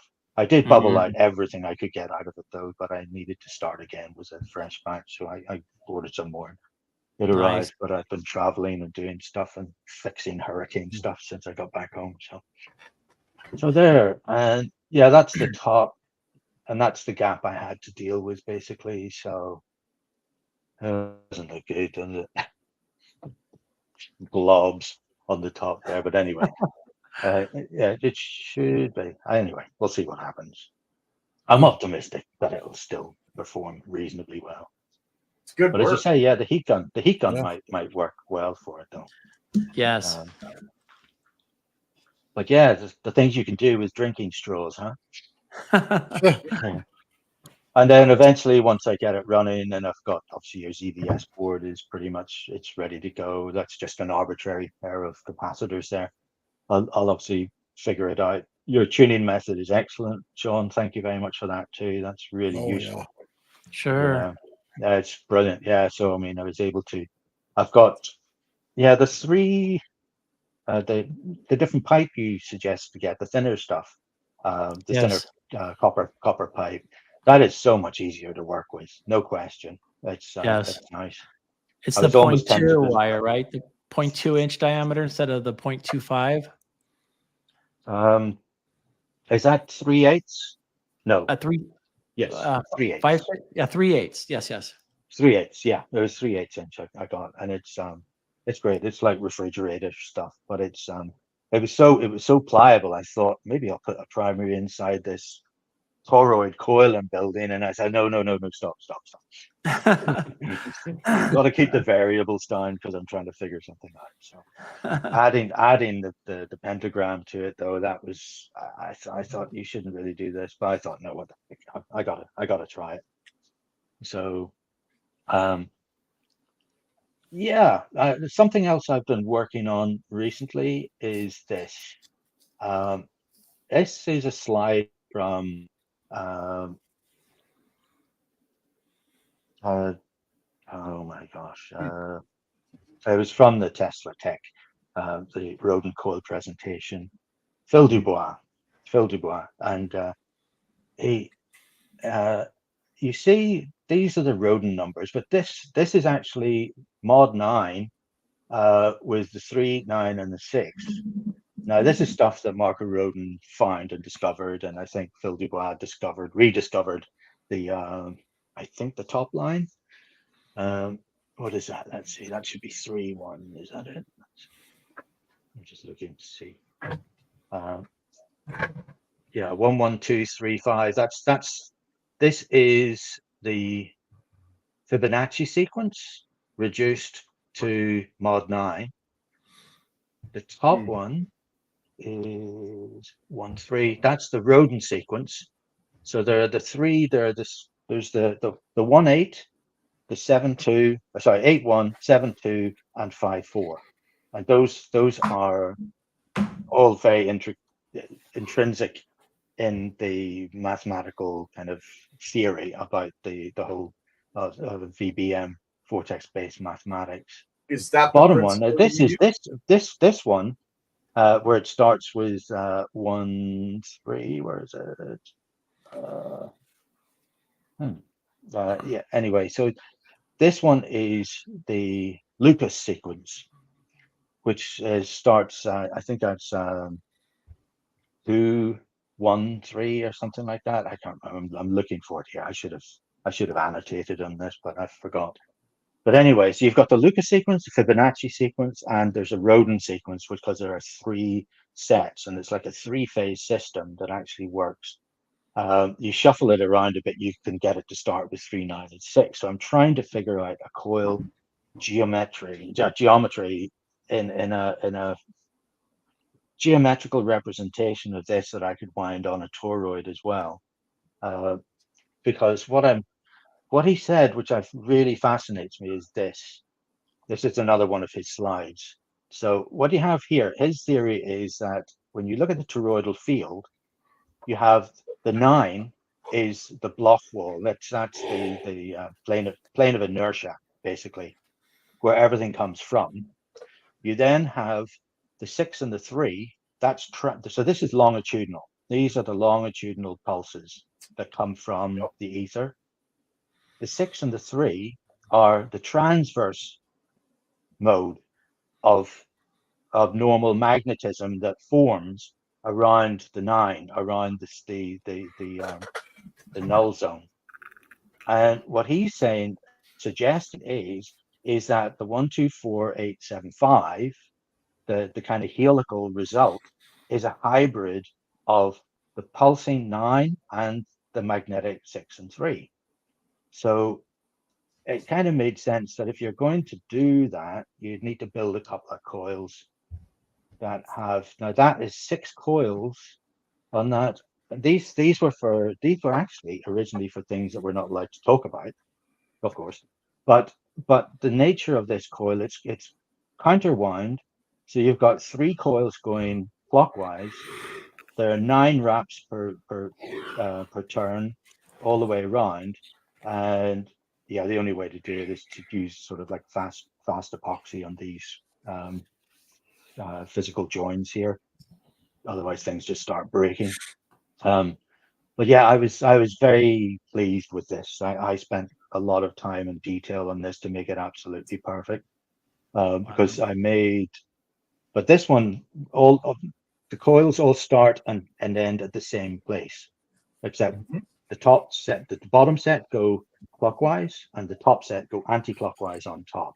But they are 6 individual coils in essence, so that gives me something to play with. But when I thought about it, I thought, well, no, if I need to separate the 3, 6, and the 9, I need to have them offset at 120 degrees apart. So I haven't had time to test this, but if you then start to use that inherent geometry within that, and again, there are 6 coils and they're counterwound going in different directions. That coil's going to produce. Yeah. Sorry, I didn't mean to cut you off. That coil's going to produce because you put it 120 degrees out of phase, and it's that one 100, or there's 100. Each one's 120 degrees. But is there a bifilar in that, or is that a trifilar? It's 6. There's 6 coils in that. There are three underneath and 3 on top, but they all start and end 120 degrees apart. So essentially, it's trifilar. Essentially, yeah. That's going to produce. Yeah. So I'm really interested to do something with that. So again, that was the first one I made.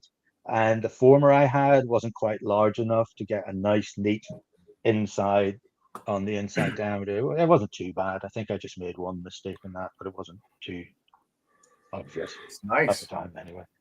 But okay, anyway. so let me understand that your numbers are all based on Rodin's numbers, so to speak? Not really. It's mod 9 is mod 9, no matter how you dress it up. It's true, it's everywhere. True. So I'm just trying to integrate that along with the music theory as well, in terms of, I mean, the reason I started this back in 2015 or 16 was basically I was kind of fed up reading about all this stuff, and I wanted to really try and make something. But it was all based on the fact that a major chord, it sounds so pleasant, it must mean something deeper. That's been the whole impetus of what I've done, is based on, I was a drummer in my early life, and I love rhythm, and it does something to me as well. So everything that vibrates and moves seems to carry significant meaning, because otherwise you would just pass you by and you wouldn't even notice, right? So anyway, so I'm trying to marry it all together in some way or other that actually makes logical sense. But I'm still really scraping around in the dark, to be honest. But I'm just trying different ideas. I'm just trying different ideas to see what we could do. No, Gerald, I'd be really interested. I'm all open to suggestions for what to do. I just need more circuits. I've been a uni circuit guy. In fact, I'll show you what I've been trying to do is I want to create longitudinal pulses, impulses, but I just wanted to try and avoid a spark, though that's probably ideal. And also, yeah, Gerald, those little gas discharge tubes. Yeah, I bought a bunch of different rated ones to try and to use, to see if I could use those to pulse the secondary. I think you were doing that at one point. Yeah. And that would create a resonance in the secondary around the primary to actually get different effects as well. And I was thinking of trying to include that in this, where I'd be pulsing from one to the other, and then no, that would work. Okay, all right. So that'll be interesting for sure. But can I say but again, watching your work, it's amazing. You're thinking outside the box, but still in the box of Rodin, and you're still killing it. I love it. When I put my numbers in your hands, you're going to surpass me, Ian. Oh, well, that's cool. I mean, I'm like looking you forward have to the mind for it. and seeing how many coils you've wound already, you have the bug. So Just wanted to say I that. do. Yeah. Yeah. All right. Thanks, Gerald. That's cool. Let's see. Oh, yeah. You Right. So this was an experiment I tried a couple of weeks ago. I've been in contact with Evo, and he kindly um, told me that he had an impulse, like a current impulse circuit together, and that's what's in the center there was the blue capacitor. Uh, and the choke coil. It's basically there's that is not a transistor with the heat sink. That is a diode, but it's a thousand volt. I think 10 amp diode, MUR 8600 EG, I think. But anyway, but it was getting hot and the coil was getting hot, so I obviously connected the coil, the choke incorrectly, and I checked with him and he said more than likely. So I never got that finished to work, unfortunately.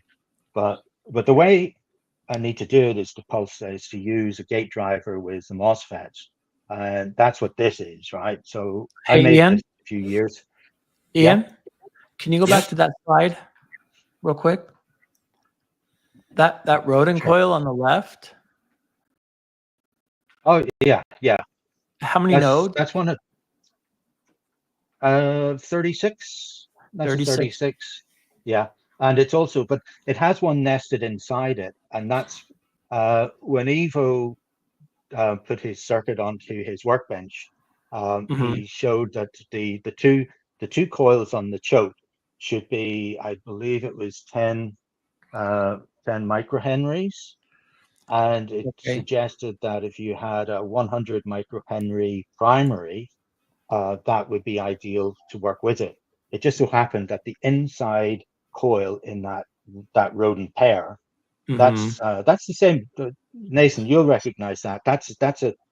I mean, I was working in Guyana at this time, and when I made it, so that I could travel with it, and so I Mhm. made a 50% version of that big one that I had Oh, you made. did. I think That years it ago. looked like Yeah, it. it is. It is. Except it has that nested coil, the phi ratio coil inside it. So when using that as a primary, I then thought, well, I naturally have a secondary already in place to test this circuit out, because I think it was about 8.5 microhenries, or 85 microhenries was the primary inside. I think it's anyway, but so yeah. So But what are the anyway, specs? that was another kind of failed experiment. But these boards are so powerful. I mean, one board, when they're connected up, those MOSFETs are in series. They both have an individual gate driver. I think if you could see them here, those are the gate driver ICs, and those, believe it or not, before they're soldered, are epoxied in. And yeah, that was my introduction to electronics. This stuff. Wow. Wow. Evo did. He did help. He Wow, did sorry. help me a bit, but yeah, I learned how to solder doing these boards. But the boards were made, which made it so much easier than trying to build a fully fledged gate driver circuit from scratch. The boards were brilliant. This was his half bridge boards, so they were built so that one would pulse positive and the other negative, like in a push pull. Hmm. But you need a dual power supply for that, which is wired in series, so that you can get the individual outputs from both sides of from both channels of the power supply. But it's good. I mean, and it works. I mean, I no problem at all. 3,500 volt impulses, positive or negative, out of that. And I tried using a lot of the pancake coils before, um, and I mean, all the coils were exactly the same with different sizes, different get wire gauge, all kinds of stuff. I think, but I could always see that it was purely inductive and there was no gain at all. It was as soon as you put them close to each other, they would change the power requirement. So there was no obvious gain going on, but the impulses were really impressive. So then I tried doing his coil capacitor experiment by actually firing two opposite impulses and then putting a DC offset both positively and negative on the negative and positive impulses. But interestingly, I could never get those pulses to match up, even though they were exactly the same point. Even if I moved them around a little bit, the spikes of those pulses would not go together. They refused to.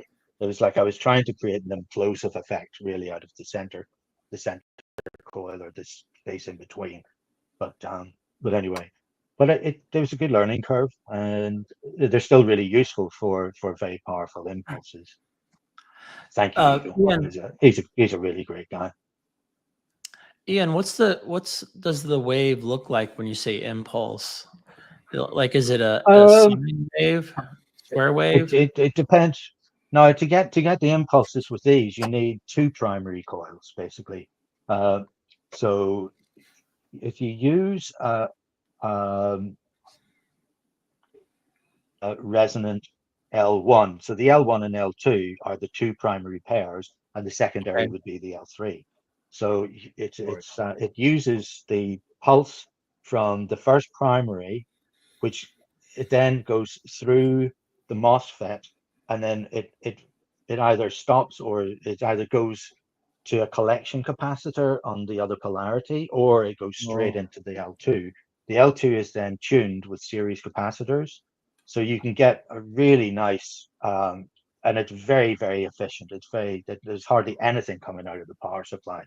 I mean, you could be turning that up to like 20 volts, and it'll be 0.0 something amps at the other end, for getting like thousands of volts of the impulse itself in either polarity, depending on how you wire it up. So it's extremely efficient and extremely good. It's just trying to adjust it to make it work optimally with coils like toroids and things is difficult, because you've got to have that extra coil. But the tuning of that coil. Oh yeah, sorry. The waveform, as you asked, is it's basically it's a spike, but it's in both directions. So it's a pulse, but it's not unipolar, and that's the problem. It needs to be a unipolar pulse to actually disturb the ether in one polarity direction in order to create the movement. Otherwise, you just bouncing it back up and down. Basically, you're creating a. And maybe if you had 10 or 20,000 volt impulses, it might make a difference. But when it's down around 3.5, I mean, I couldn't see any, and I know Evo was trying as well, but he couldn't see any major benefit coming from it, no matter how hard he tried. But anyway, so the waveforms are, if you tune like a very large, like say tubing, I mean, the impulse that's going into the secondary that is resonating with, or if you're resonating into the second primary, is probably about, I think last I saw he had it down, it's about maybe about between 40 and 60 nanoseconds was the pulse. So it's really fast, MOSFETs are really fast, obviously, and much faster than transistors. But anyway, so I'm trying to use this MOSFET driver board to drive that circuit of his to get the unipolar impulse, which would go from a positive buildup through the choke, and then he uses that to discharge negatively out the other side, and it is in one direction. So he says it works. I just obviously haven't wired it up right yet, but that's what I would like to do with the 369, and using that block wall idea of the 9 being the 0 point, and then the transverse mode would be across that. I'm trying to figure out a way to use this to actually create the longitudinal impulse, and then apply the transverse waves to it to make this hybrid wave, to see what happens. Wow.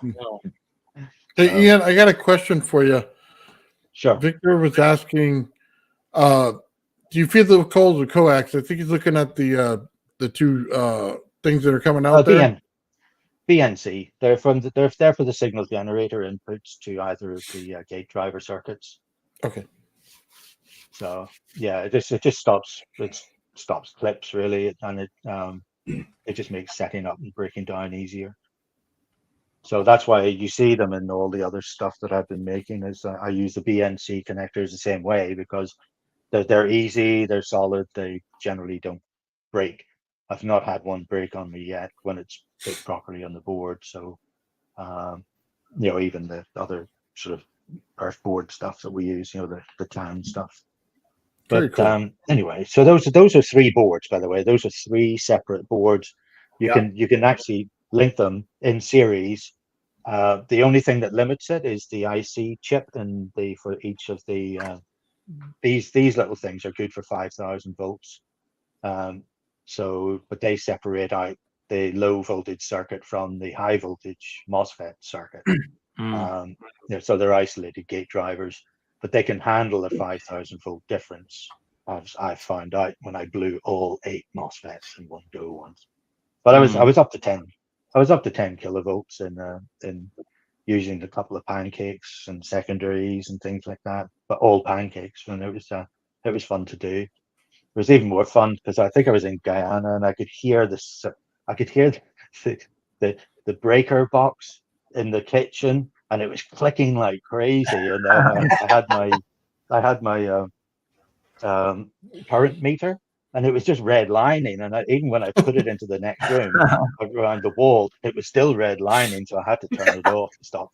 So I don't know what kind of fields I was putting out with that thing at the time, but it was happening. Probably. But I stopped when I blew all the MOSFETs, and that was that. You're probably That was feeding it expensive. back into the line. That's why it was clicking. What's that? Said you're probably feeding it back into the line. That's why your breaker box was clicking. Oh, really? Yeah. Yeah. Yeah, I got Probably I as got well. a I few blew the things to MOSFETs say. then. Your Anyway, presentation's all right. So awesome. this was this morning when I got up. I'd done three of the geometries, and I needed to do 2 more. So yeah, I still had a way to go.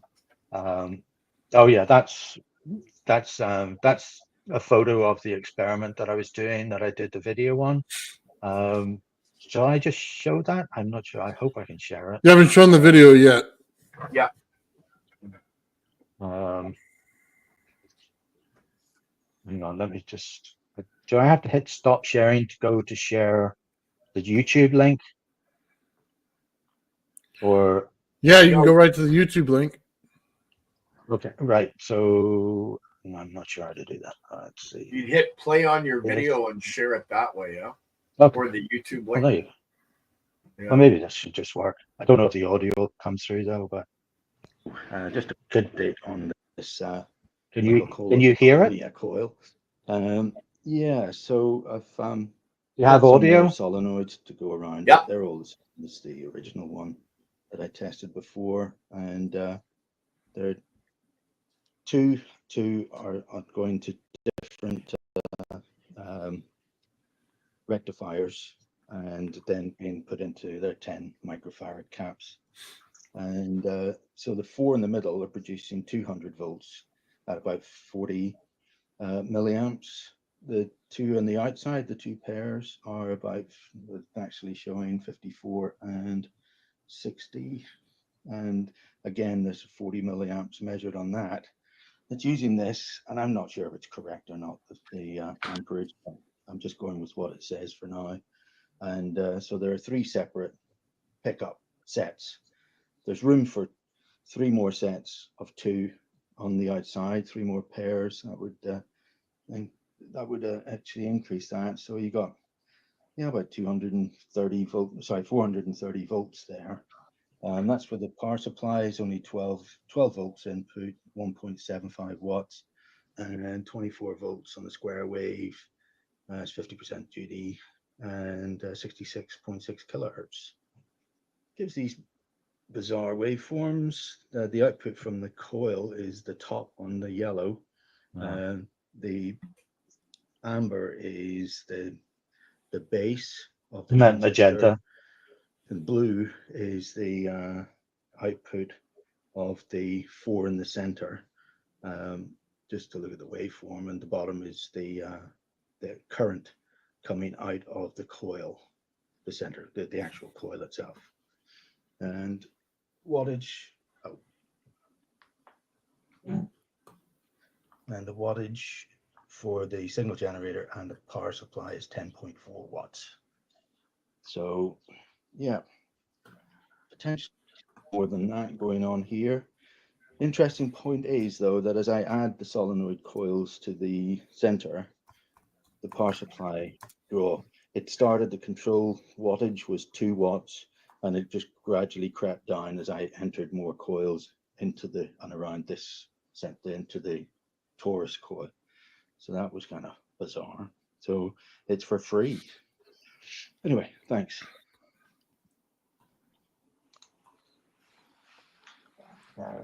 So Awesome. what was that? That was really good.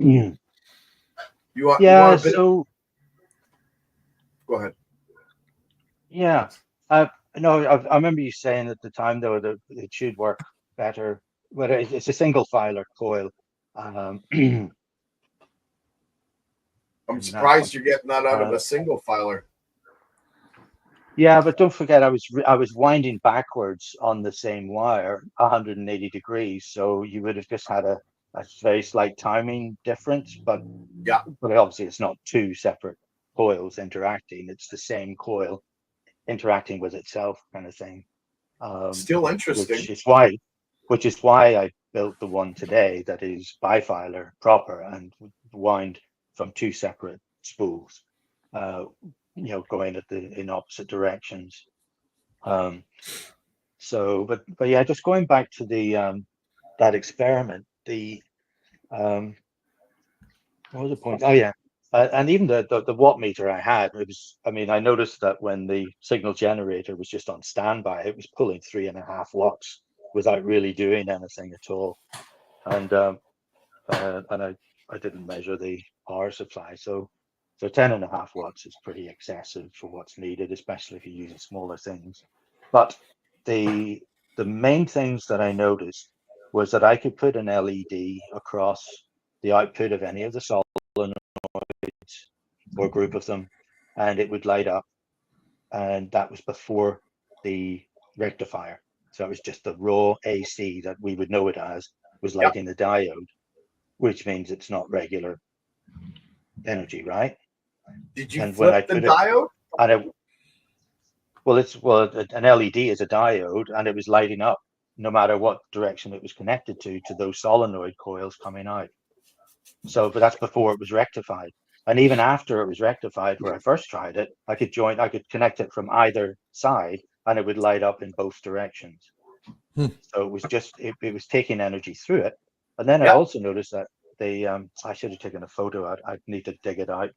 The original LED that I did an earlier experiment with, just with a single solenoid, is completely milky, pearly white inside. It's gone opaque from however it interacted with whatever was going through it, which is kind of weird as well. So, I'll Hey, it went I opaque. have to break. I gotta say Right, this. Gerald? It went opaque because you were running the diode backwards from the regular energy. I've done it before. I know exactly what you did. Yeah. Oh, okay.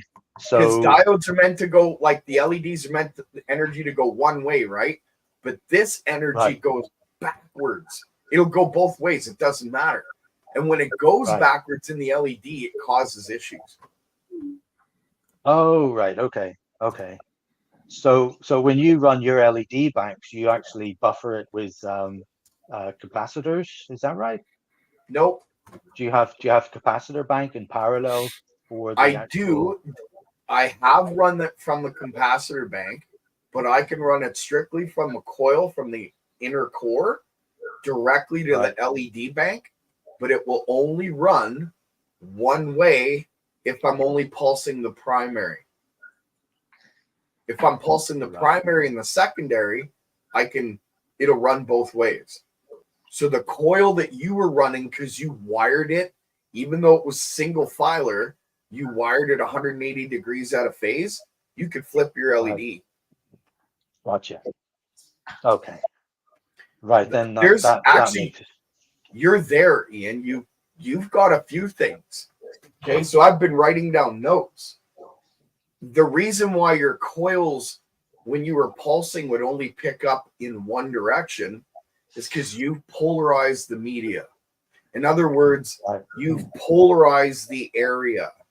It's called NMR, nuclear magnetic resonance, because you're flipping the poles of everything in the area as it is. I do it all day long. I understand what you're doing.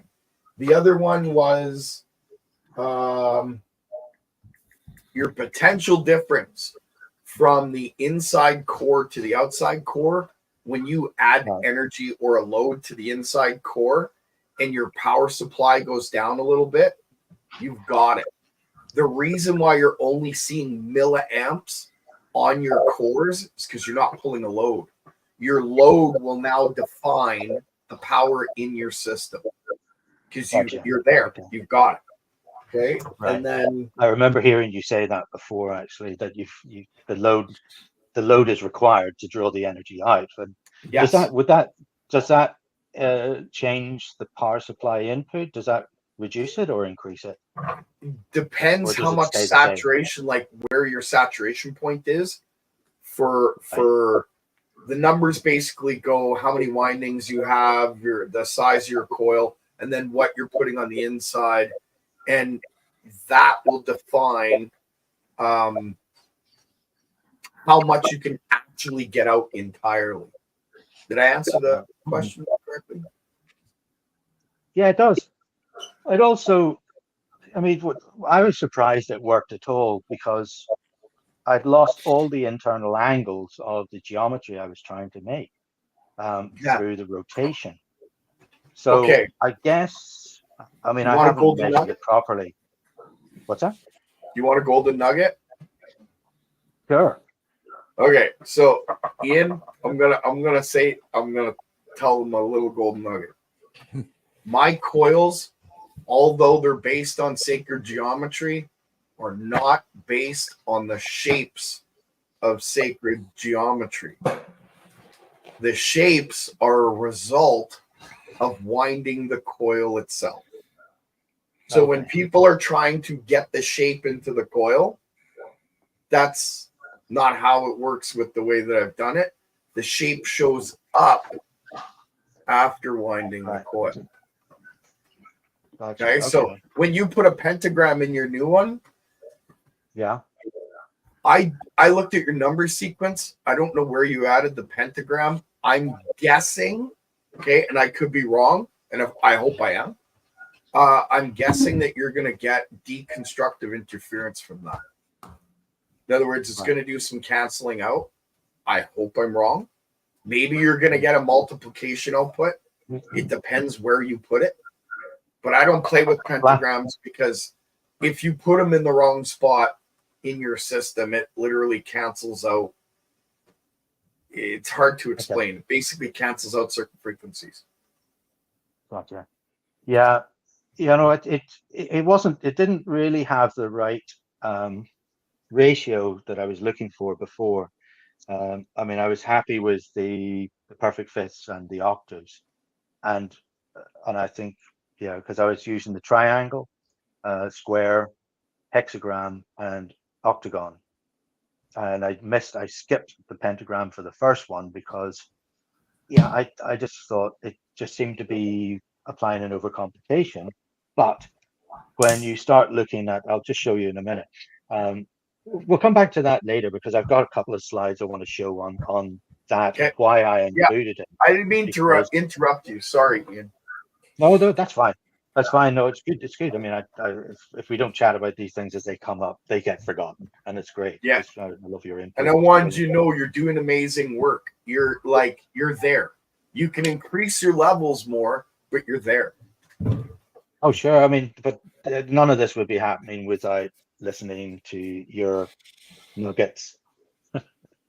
Well, there's also Nathan. I've needed your nuggets to guide me in the right kind of thinking for it, kind of thing. So, but it was great. I mean, I did these.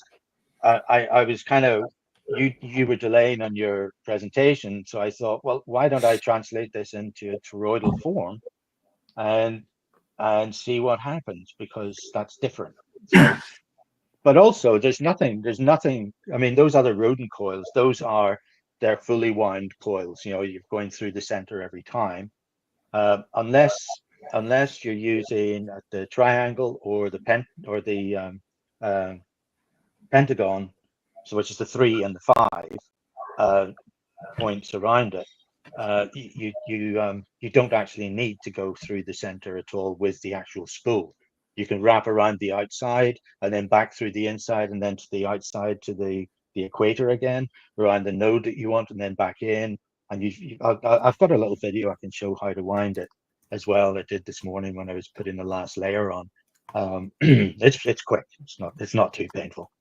But yeah, just talking about the form itself, yeah, it looks a bit scuffed. That was just me getting rid of the support material when it was building on either side and stuff. And I just like it to be a little bit smooth to prevent that, interfering with stuff. The outside, if anybody wants to try and make these, right, I put every other number down. I use even numbers because I can see a gap in between, and I can see the 4 or 6. That's got to be 5, right? And I had them colored before. I didn't really use the colors this time, but that was for the rodent coils, for specifically getting the correct node to wrap around each time I was moving around it. So easy to lose count. So, and also what isn't there is I actually have the number 2, a directional arrow of which side of the former to go with the number 2 coil, and opposite on the other side for the number 1, because I was starting on the outside, coming around, and then I would go the opposite way with the secondary coil because it's counterwound. So that's what that. Those are nylon. Those are 3-inch nylon screws. I cut them down a little bit, but basically they're really handy because you don't realize how much the wire lifts up, and you can unscrew them a bit to get more room, to get more wire underneath as you're winding it as well, which kind of helps. But let's see. Nice. I'm going to get my. Hang on, maybe I'll have to do. I really like your coils, Ian. They're really beautiful. The gold one, Thanks, Ben. especially. Mm-hmm. Yeah, very much so. Here we go. I'm gonna open the box. Yeah, here we go. Okay, right. Here we go. All right. Yeah. Oh my God. Oh, Here's wow. It's a big box. They need a big knife. Here's just a quick video I did this morning. It just shows how the coil is wrapped. So, quick how to wrap these coils. Pretty much on to the last one. Oh, wow. That's nice. Go for the triangles, and then where then enter the names this time, the hexagon. Basically, you have to your numbers, a lot of numbers. I just use a ruler underneath to keep me on the right place. 2 spools, bifilar coil. So starting off with number 1. So this, see, I'm wrapping on the outside first, up through the inside. And trust me, it's the octagon, so it's every 3. So yeah, that just looks painful. Oh, you've no idea. My neck was so sore at the end of this from between yesterday and today. Oh, yeah. Anyway, I think that's as far as. Do that full way around, but you're never fully encircling it. So when you have an even number of lines, you don't need to put the wire through the center. You can just leave it out here, pull it back and over, basically. And then once you get to the end of that wrap, 2 coil, basically go to the same post that you started with this, and then do exactly the same thing in reverse. Here it's 0, 3, 6, 9, 12, 15, 18, 21, back to 0. Then you go 21, 18, 15, 12, 9, 6, 3, back to 0 with this one.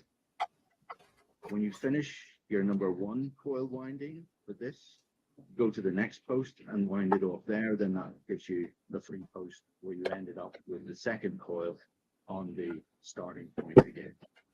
That's basically that. Nice. Just a quick. Very nice. Okay.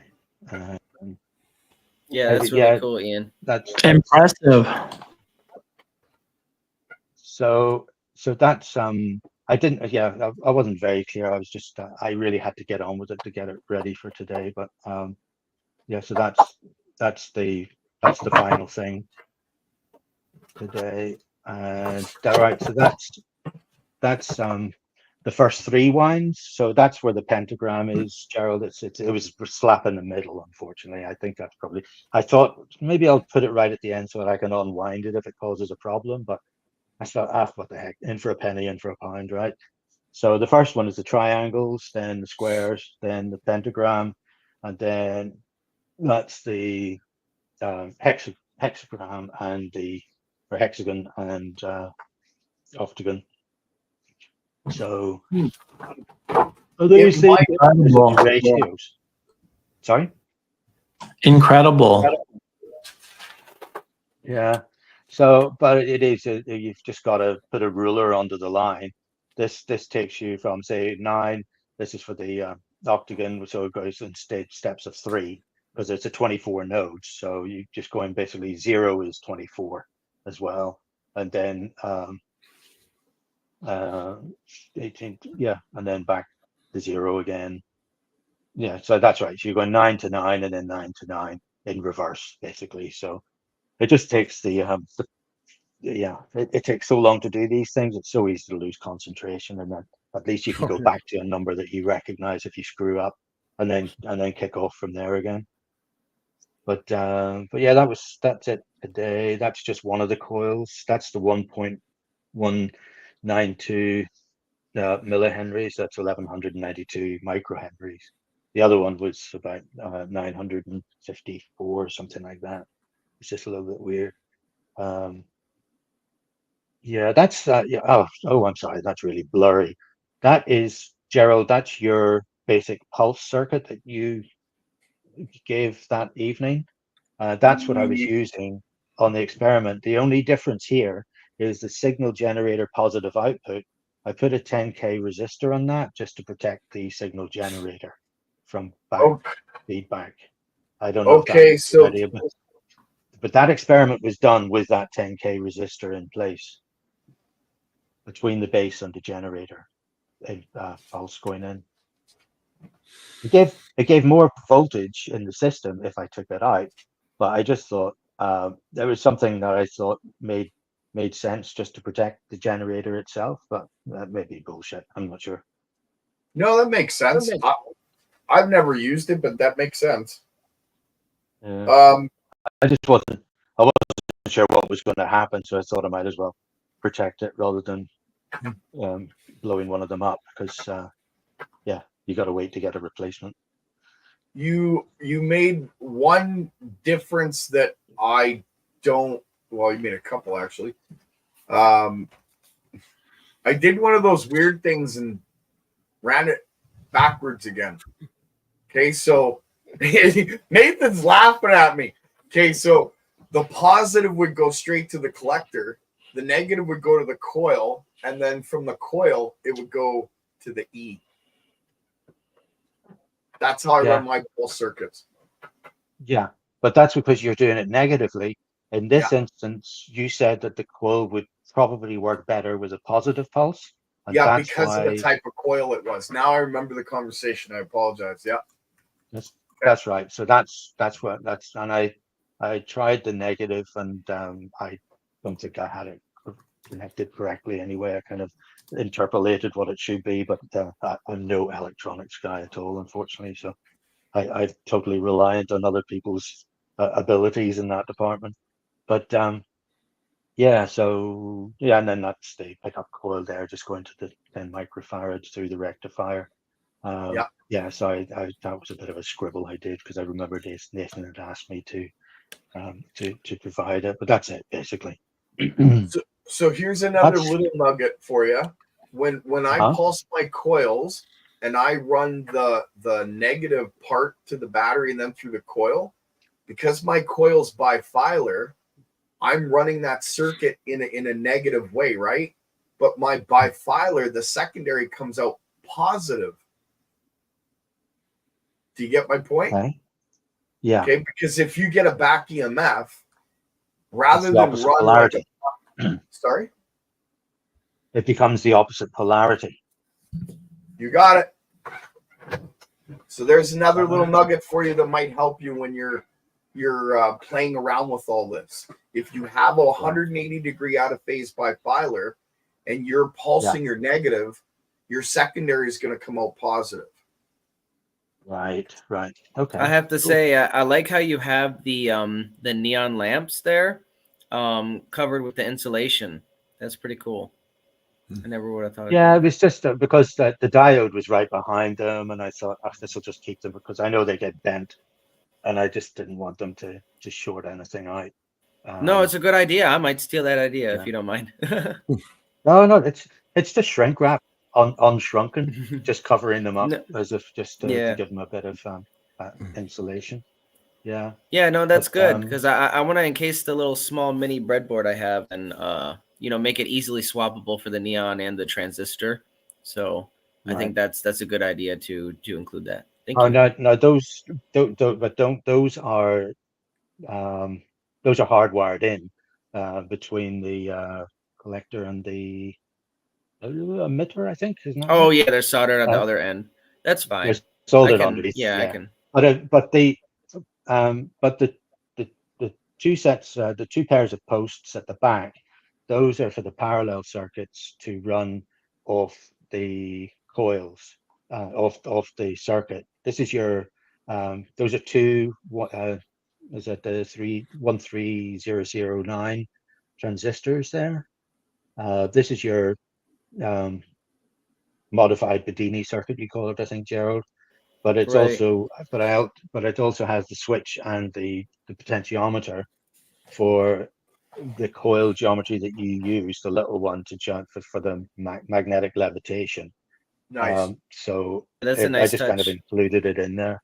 But this is the one I just started using tonight, and whether it's the coil is completely different or something, but I need to go through this circuit and see what I've done wrong because I know I've done something wrong somewhere, seemingly. But although I thought I got it all right according to your diagram, Gerald, but I may have done something wrong. But anyway, so unfortunately, yeah, the front two posts are the power supply in, the coil ins and outs for the primary and secondary, the L1, L2, and then capacitor banks can be attached, or the load can be attached to either of those sides, depending on which circuit that you want to put them on. So yeah, so that should work nicely once I figure out, troubleshoot it, and see what's going on. It's probably Yeah, something. I've been busy making your boards, Gerald, and trying them. This Nice. one, Gerald, this is an the inspiration. I'm honored. Seriously. this is your horizontal deflector circuit. That's the 4099 or something, like the horizontal deflector transistor. Yep. I haven't been able to get this to work yet because I think this is wrong. I haven't wired this up right with everything. And that's the old version of the modified Bedini. I swapped it out for the new transistors, and that's the 50 ohm 15 watt. I think you were using, and that's that was Yeah. from a while ago. So Yeah, I recognize those we've got capacitors. and these are still patiently waiting. Above my Patiently head. waiting for Gerald. Nice. All right, that's just I'll try not to wither on too long here, but this is I'm not sure where this was from. It might have been from Alchemical Science. I think it was actually. He did a nice presentation on this subject. It's all part of Malcolm Bendel's kind of theory, but it's just basically sacred geometry. But what That video you put up a few weeks ago about sonic geometry, I don't know why, I'd never made the connection between the internal angles of geometrical shapes and the output tone that they made in hertz. And I thought, what an idiot. I never thought of that. And that's why I put the pentagram in, this one, because it's a 540, and that is actually that denotes the third of the major triad. I think that video it began with F sharp as basically as 180 as the root. Yeah. It depends really on the math you use to get to different note equivalents. Yeah. But I'm not sure that really matters too much, so long as the correct note frequency sequence is in place. It creates any major chord, no matter what you do, where you do it. So, yeah. So this one, he talks a little bit about it. I just wanted to bring that up. Basically, this gave me that. It also, the nice thing is, when you look at the numbers here, everything again, it's all mod 9. Everything is divisible by 9, and additively multiplication, it all goes to 9, and you'll see all the numbers here are add up to 9 as well. So it's 1, 2, 9, 6 is 1 and 2 is 3, and 6 is 9, and 9 is 18, which is 1 and 8 is 9. So this happens throughout the whole chart here. It doesn't leave any room for my Pythagorean comma thoughts, but it is nice because everything is a whole number, and electrons' valences are only whole integers. They're not fractions of. So these are the obviously 3D geometry shapes, platonic solids, and again Now we've you're got the talking. same numbers coming through in here. So it doesn't matter whether they're flat or three-dimensional, they all come up with the same ratio, the same relationship of numbers, and also the same chords. So so that makes me think that if the curvature of the wire going across the toroid form is somehow preserving something, or as you say, Gerald, creating the shapes through, and it could simply be the wire length, because I think the wire length should still be at the correct ratio for each That's side part of it. that is turned, because they're all doing the same rotation around, but they're shorter. The nodes are shorter together for, say, the octagon compared to the triangle. So you got much longer length of wire for the triangle. So the length of the wides are still proportionately the same. Yeah. And then everything, if you look at Buckminster Fuller's buckyball, when he has it collapsing and expanding, I mean, it's going through all different geometries to get to one end or the other. So Absolutely. there is movement everywhere all the time, and it's not set. So, but that's the movement that makes the sound. Right. Okay. Okay, so Again, here, this is the diagonal going up there. So those are perfect fifths. Again, it's using a doubling on the first column. Every column is a doubling. You see like 81, 162, 324, 1, 2, 4, 8, 16, 32, and then it's tripling along the top. So you've got that 3-to-2 ratio, but it shows you where the perfect fifths are aligned. 256 is normally denoted as C, and then you're working up in fifths. So that would be C, that would be G, then up to D, and so forth. And then you can basically derive the whole diatonic scale, the Pythagorean scale, through the fifths movement up the scale. So I thought that was interesting. Chromatic scale, I'm not so much interested with, but the interesting one here was that if you can change the amplitude by shifting the starting point. If you see in the center one at the back, it's got a different set of numbers and a different set of sequences going on, but they are basically the same numbers, just with a decimal point in there.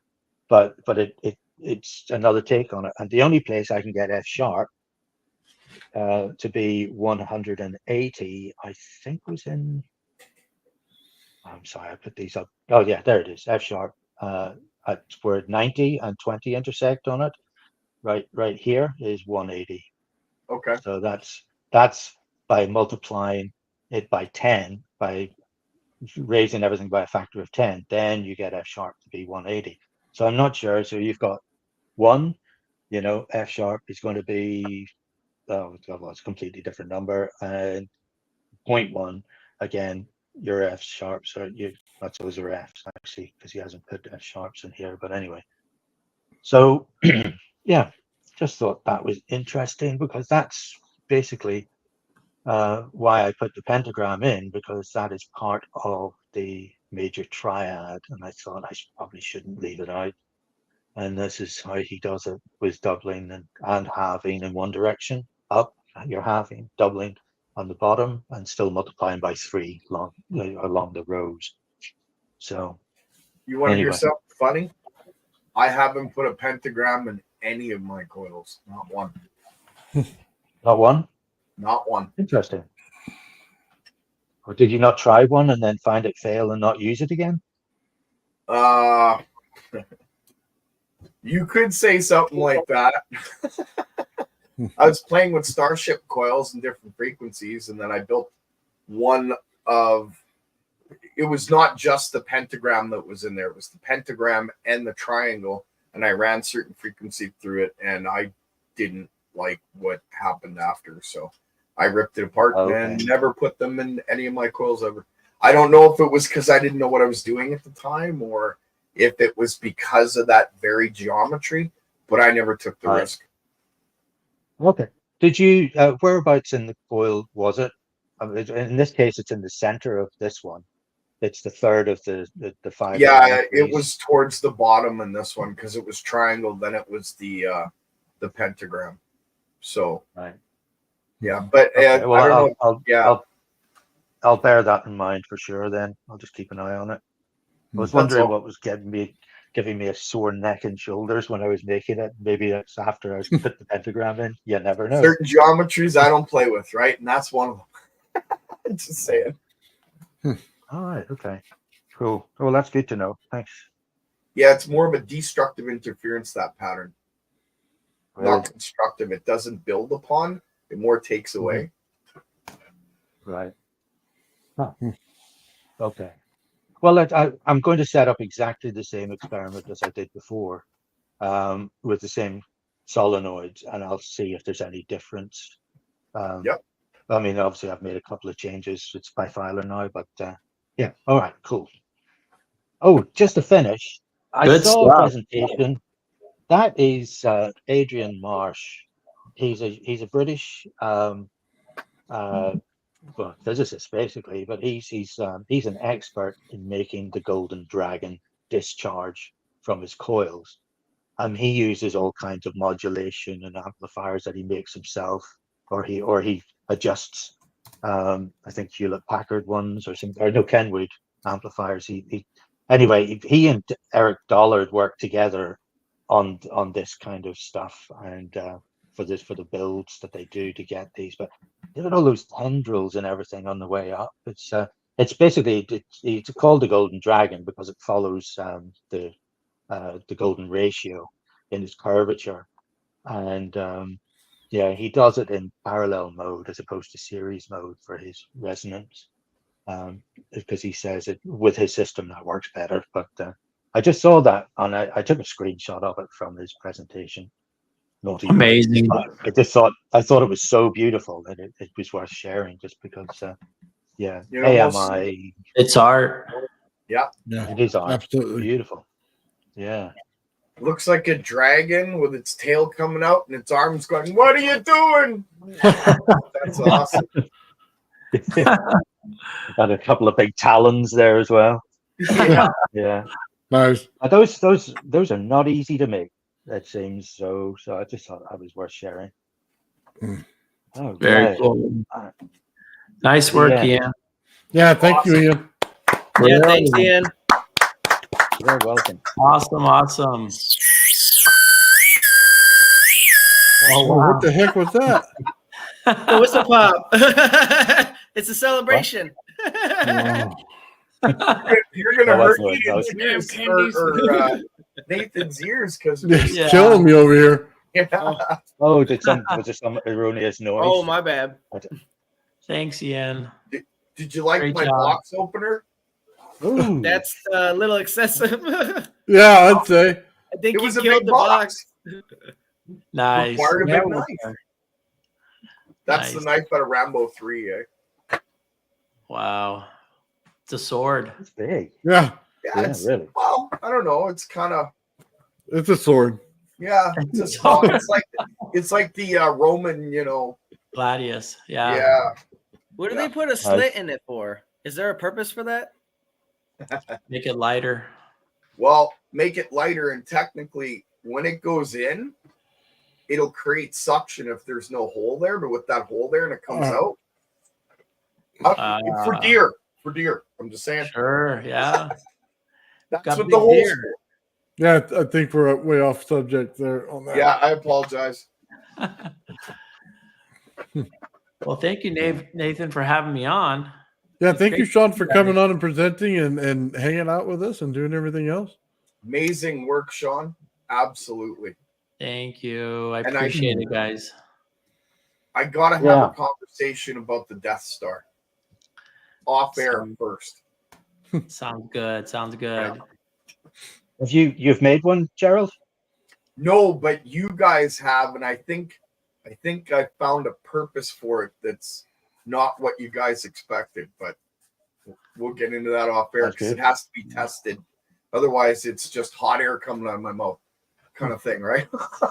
Yeah, I'd Okay. love to hear your thoughts. Thank you.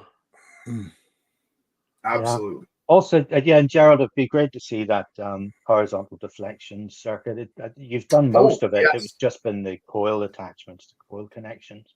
Did you want me to do a video like I did the last time with the drawn out circuit? Did that help at all, or? Yeah, I mean, anatomically, it was beautiful.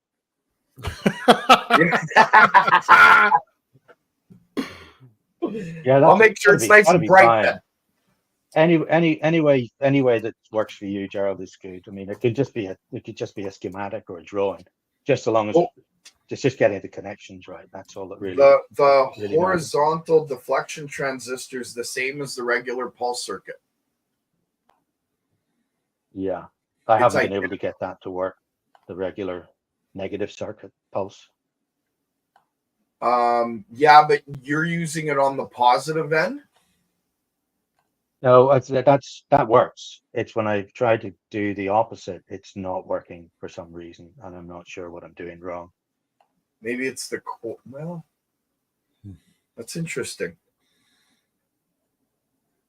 It shouldn't be the. Well, no, I coil, mean, but it's I'm still- measuring the actual pulses I'm getting from it on the oscilloscope, and it's not right, basically. So I've obviously done something wrong somewhere. So yeah, but if you wouldn't mind, that'd be great. Just sometime, that'd be useful. Yeah, not a problem actually. I'll do a video on it tomorrow. I'll pull it out and then I'll draw it out, and it won't be anatomically correct though. No, I'll get it done for you tomorrow. No problem. All right, cool. I mean, I could show you now, Nice. but go ahead. No, whatever works, Gerald. I mean, I've got a couple of days left. I got to pack up and go back to work anyway, so I'll probably be making it at work next week. Hold on, don't tell him that. Don't tell him that because he won't, No, I won't have know, it for I you. know. No. Just write it down for him, please, Gerald, immediately, and just put it on your channel. I We already would did. really appreciate it. Yeah, it'll be done by tomorrow. Cool. Got it. Yeah, just for the guys in the chat, thanks very much, but I can't comment because it's asking me to connect my account for some reason. I must have signed out or something like that. But I'm not able to respond to them. There's always Gotcha. something. Anyway, but thanks. Yeah, they're pretty Okay. awesome in the chat, man. There, it's on the whiteboard. All right. All right. Thanks, Gerald. Good deal. All right, guys. It's been 2.5 hours. We're about done here. Wow, blink, blink. Oh, Time wow. goes by when you're having fun. Oh man, Oh, two awesome I'm sorry. presenters today. Yeah. Yeah, so Yeah, sorry. Friday, we're doing League of Extraordinary Gentlemen. Ben and I are going to be hosting it for the next 2 weeks. So everybody's welcome to come on, and then we'll get a hold of Phil, and we'll also get a hold of Lulu, and we'll just have a nice, fun time. I'll be there. Nice. I'll have my hat Yeah. on straight. We'll get her done. Cool. All right, well, thanks for No, no. listening. Yeah, thank you very much, Oh, Ian, thank for you for doing this. I being here, appreciate it. Yeah, thanks, Absolutely Ian. amazing. And Shawn too. Yes, He's, very Yeah, much John, so. excellent. All right. All right, thank you. All right, guys, have a great See you night. then. Thank you for chat. Everybody, We'll thank see you guys on Friday. Have a great night. Thanks, everybody. Thanks, Gerald, Ian, Nathan, Chad. Ian, Nathan, John. Good, Don.